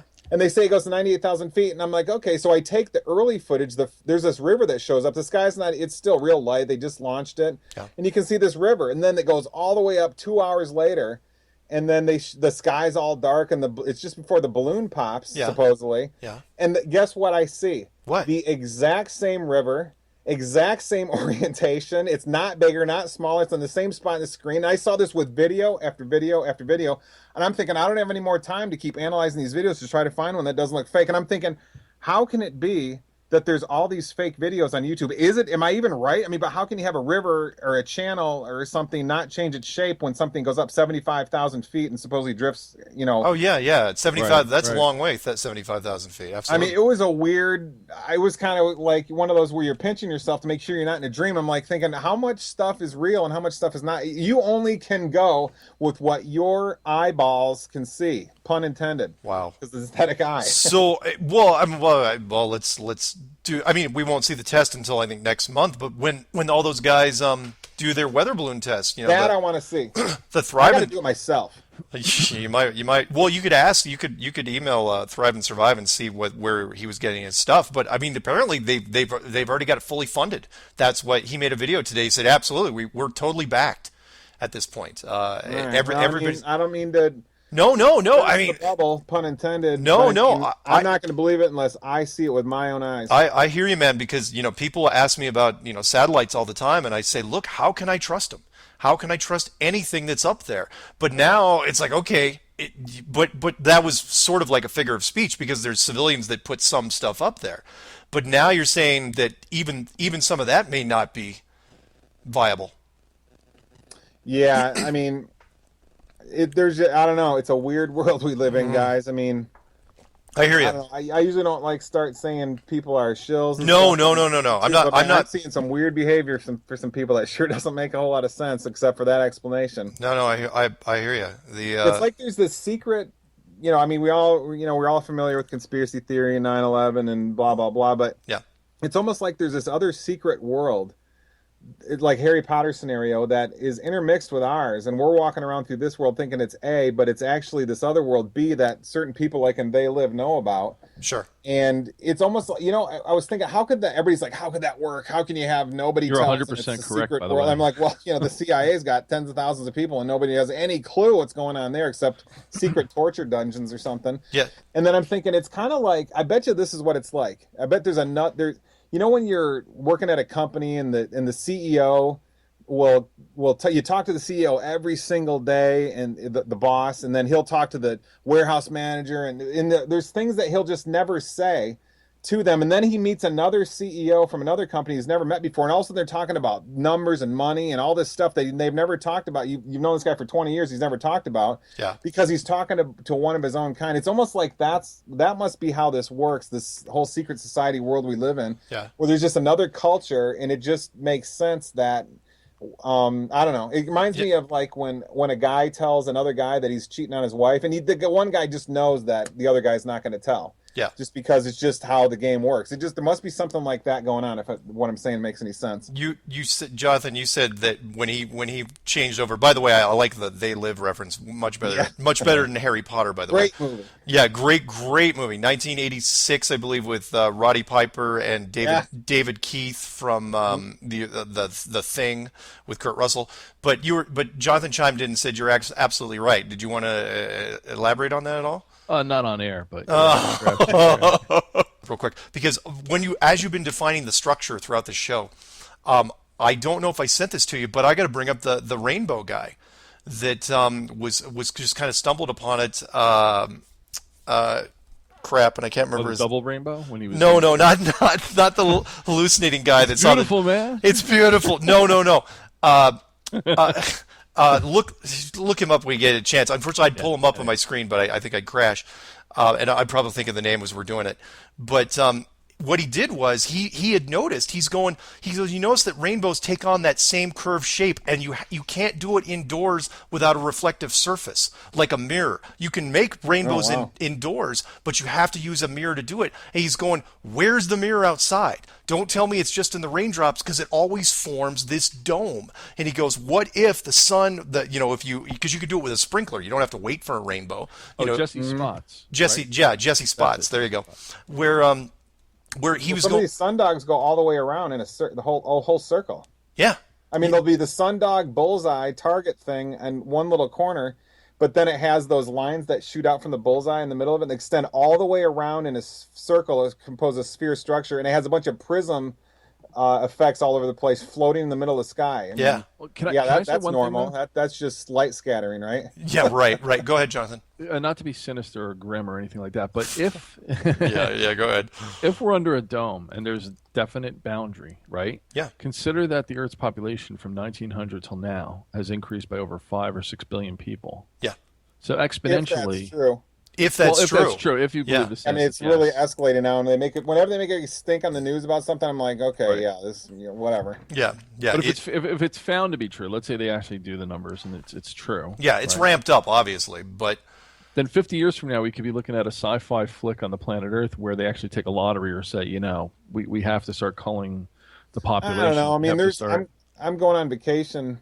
I don't think. And I'm going to be driving through places like the size of Michigan that don't have a road. There's so much area to place people on. And stuff. That's a Stephen Wright joke from the 80s where he said, look, it's a small world, but I wouldn't want to paint it. I agree with you guys. I'm just saying, not a lot of people don't want to leave their creature comforts in suburbia or in the city and go west and start a farm. I mean, that would be great if we can go back to that kind of culture. Yeah, I hear you. That's all I'm saying. No, but to your point, I think whatever's happening is happening real soon, because it's just the timing and the stuff that's being released. Again, whatever moves they're going to make, I can't figure out what it is, and again, I'm looking to any psychic that's out there. Well, no, the only reason I give this up is that because it seems like the powers that be, there's no plan in action, and they seem to go on this, Hail Mary pass, endgame run. It's like they're destroying, it's like they know there's something coming. Like you said, there's something big that's changing. Yeah. But form doesn't follow function. Like for taking care of the resources of the earth, for everything, it just doesn't seem like they're unless unless, and again, you're my handler, so I know you have to say these things. but unless it's a chessboard thing where the really good chess players, you can't see what's coming. You see pieces moving, it's like, what is going on there? You see it's kind of foggy, and you're going, man, I have no idea what he's up to. I see pieces moving on the board, but you don't know what's coming. There's a bigger move in play, and that's what I've been kind of concentrating on. I think I don't know. This is a total theory. Yeah. But I think part of something that's going on is the numerology shift. Yeah. Everybody's different. The whole world is different. Everybody's different since we got into the 2000s. Yeah. I mean, if you think back, there's so many ways that big issues, the way people act, how families interact, how parents interact with kids, how football is played. There's so many different things about our world. And I remember back when I was doing antimatter radio, I used to think it was, I was kind of onto this, and I was thinking that the reason that there's so much of a push for Eastern religion in mass media, and everybody's got to take Buddhism now, and I used to teach Buddhism actually at Purdue, and there's all in the universities. I used to think it was because they want a new religion that's more compatible with the two, and that everybody's influenced by now. Yeah, and it would be better. It's easier to do that. It's much easier to do that with Eastern religion. I no longer think that's true, but I don't know, that seems, I don't know.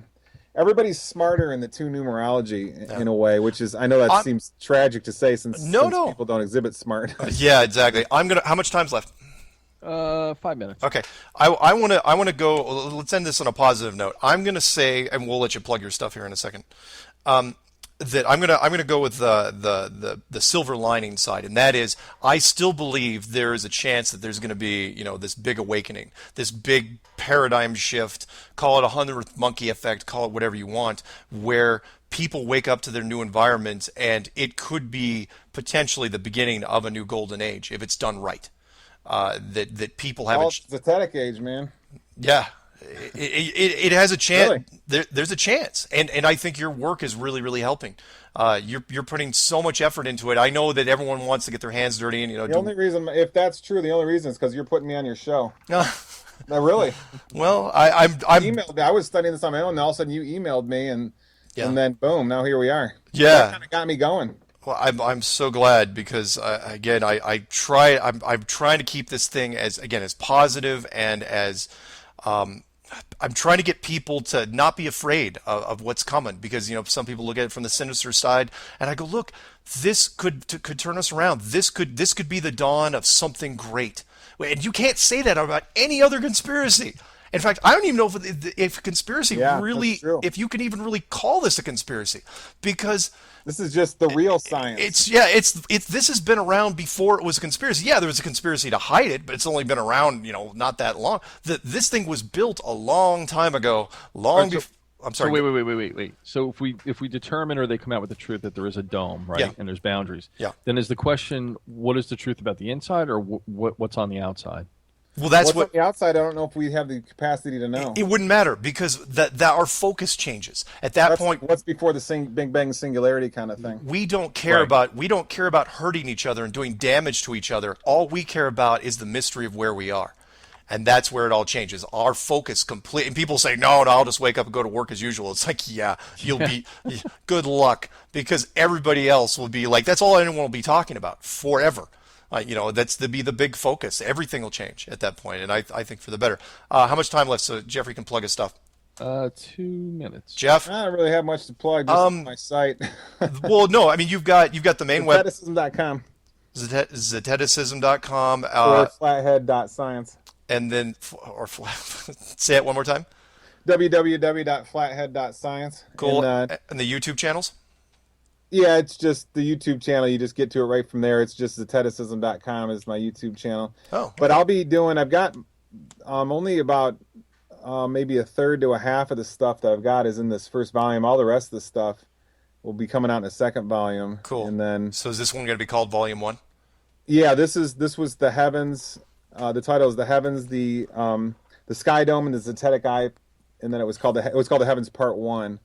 and then I'll have I don't know what the second one. Well, I have an idea what the second one will be titled, but the second one, ugh, man, that one's got me a little more freaked out than this one. To be honest, we'll see how it goes. Yeah, great. Yeah, you just broke down the Earth paradigm, and you have a part two. That's gonna be. Well, I mean, to be honest, I'm kind of where I just got to sit and it's done now. Yeah. And I just need to sit and think about this I worked on this like crazy it was actually for a while, but I really put it together over a month. Hopefully it's right and everything, but I mean, I just got to sit and think about this because this is a big deal. I can see why a lot of conspiracy theorists even have a lot of trouble with this. Yeah. Mm-hmm. Yeah. I mean, this is, man, when you have that feeling like you've done something wrong and your whole world's ruined all of a sudden, like when you're a kid and you just don't feel good about your life anymore. I think a lot of people have that feeling because this is just such everything's different. It's like you've died in a way, because if you identify yourself in terms of the world, and then all of a sudden your world is destroyed, then you're destroyed. It's like a little death. I mean, the world is not that great of a place. Actually, the spiritual world is what you want anyway. So anyways. Yep. It's no worries. I'm going to call it a rebirth. And with that, we are out of here, guys. Thank you very much, Jeffrey. Thank you, Jonathan, and we will see you guys next time. I cut it short there. What happened? You changed it? Huh? Oh, you changed it deliberately. Oh, to make up for lost time. Oh, that's fine. That's totally cool. We're good. Cool, and we're out. Wow, man. Seriously, we're off air, of course. Jeez. Yeah. This is going to give people a whole new level of, and I imagine because you were doing this without the visuals. The video is going to blow people away if you're actually. When is that coming out, by the way? That video. Well, it was supposed to come out in the morning, but now I gotta figure out what happened to it. I'm just gonna work all night until it's done. If I have to restart it, the last 3 hours of work, or I'll just do it over. All right. It should be out. It'll be out sometime tomorrow. I'm on Freeman's show tomorrow. He wants to talk. Coast to Coast and Freeman both don't want to talk about flat Earth. I'm supposed to go on both the shows. How did they drag you in then? I mean, they just knew you were back in circulation, and it's like this show and then those two all in 2 days, and I don't know. It's weird. Like Coast to Coast, I've been on there in 5 years, and they just call me out of the blue. It was strange. Weird. Maybe you should do I told Mark you should do a mic drop on him. You should get on there and say, I'm not talking about what he said. This is what I'm not talking about. Yeah, this is what I'm talking about. Either you keep me on tonight or we're done. No, because you're rolling high on this. You're an authoritative person on this now, so you don't need them, is what I'm saying. There's so many shows out there now, not just Mark, you know what I'm saying? Oh, yeah. Coast to Coast used to be the shit, but that was back in 2000. Yeah. You know what I'm saying? Your stuff is so much bigger, and because there's so many independent people picking it up, it's gonna go viral either way. That's all I'm saying. Yeah. That's cool. Yeah, I mean, literally, right. I hope we change the world. Yeah, literally, man. Right now, you are as in the flat Earth community, and I'm not giving you lip service. You're probably the smartest guy in the room at this point. Well, I mean, because there's guys out there, they're trying to do stuff, but it's all in a physical sense. It's like let's take lasers down to the beach. Let's do the moonlight test. Let's do a weather balloon test. You know, it's like I get emails all the time. It's like, what can I do? Tell me somewhere I can go that I can get my hands around this physically. And it's like, look, man, first you've got to get your head around it mentally, because it doesn't matter what physical tests. You know, you've got to believe this thing. You've got to visualize it. You've got to buy into it. And I wanted to tell you, I'm not a negative person. Like I used to wear rose-colored glasses, and then I realized it messed up the sunsets. So funny. Yeah, I see what you did there. That was good. I like it. I'm really excited to see your video, man. Unfortunately, I'm probably not gonna be able to watch it tomorrow because I'm tearing down this machine, so I can take it with me to the island. But cool. But I'm really excited for you, and when you put it out there, it'll, I'm sure it'll be great. By the way, I saw that you did that challenge, that Truth Heresy 7,000. Yeah, I almost wish I didn't even do that. Nah, don't worry. You weren't the only one that jumped on that. There were several other people, including Lori Frary, which is amazing. Yeah, hers was pretty good. Yeah. But don't worry. He's a freaking Oof, yeah, he's a That piece. just brought me down dealing with him and Red's. I'm like, I'm not doing that anymore. Yeah, It's just because it all ended up, they just told a bunch of lies and stuff. And I'm like, Screw 'em. that was not productive. Yeah, no, there's a reason why I have stayed out of those battles. I mean, I have tried so hard. I mean, you don't understand. I want to leave comments on some people's things, and I just can't because it'll turn into, who gets the last word, and you're never going to win. So Yeah, I'm done. I'm doing my thing. Yeah, What gives me joy and peace, and that's it. the body of work is what's going to get this thing going even further. Because again, I wasn't kidding when I said that the debunkers are outnumbered by a huge amount, and everyone that gets pulled in, everyone that flips, it turns into something else anyway. So there's going to be holdouts, of course, but fine, let them hold out. Yeah. I don't mind at all because I try to tell them, it's like, look, if I had a channel like yours and I had 10,000, 15, 20,000 followers, what are you going to do? You're going to flip and go again, because all your people, you listen to all the people that are behind you, and they're saying you got to address flat Earth, but you have to debunk it. If you flipped, you'd lose a big chunk of people unless you did it right. Anyway. Sorry to keep you guys up so late. I'm good. I'm going for a motorcycle ride. I'm sorry. I'm sorry, man. I hope you finish it though. I'll get it done. I gotta. There's no. Where are you based out of again, Jeffrey? I'm just south of Ann Arbor. Okay, all right. So you're about 1 hour behind, right? It's midnight there. No, isn't Ann Arbor's east? Oh, it is 1 o'clock. Okay. Yeah, he's East Coast. Most of the U.S. population is East Coast. Huh. Time zone. Yeah. I live in the. I used to live out west. Got Okay. it. Got it. Cool. All right, man. All right, I'll cut this up and I'll get it out to you by tomorrow. So. No, you don't have to get it out to me. Don't worry about it because I recorded it on my side. So don't worry. What do you about want me to do then? You don't want me to edit. No, you edit for the and put it up as the pre-record for Saturday. Yes, yeah, gotcha. do your normal thing. Gotcha. I've got this. Mine didn't crash. Do you have it, by the way, on yours? Yours looks good. Yeah. Still Okay. recording. Yeah, but we'll get this thing. Ours will not go up until Saturday. It'll just be in the queue, and then so yeah, you got plenty. Don't worry about anything, Jeffrey. This will not conflict with your stuff. And you're on tomorrow night, man, right, Jeffrey? appreciate it. And you're. I'm sorry. You're on Coast to Coast tomorrow. Yeah, I gotta have it done by then. It'll be. I guarantee you, it will be done by the time I'm on Coast to Coast tomorrow. Oh, that's right, because they want to. Yeah, I'm gonna plug it on Coast to Coast. Good. Even if I don't get to talk about it, I'm just gonna bring it up at least. Good. Excellent. If you give me 5 minutes, and I'll talk about the reflection in the bowl, and that'll change the world right there. And George will probably say, "So Commercial." No. George will probably do. So is that a salad bowl or like a popcorn bowl? I say go for it though. Push the issue. Go for it. Why not? Screw it. Yeah. That's the topic. He can. He had me on. So Yeah. screw him. Yeah. All right, man. All right, guys. All right. Appreciate it. See you guys. Have a good night. Okay, take care. Bye-bye. Bye. What is this? Is that a model of the flat, geocentric Earth? Nice. I had to make a new one. What are you doing?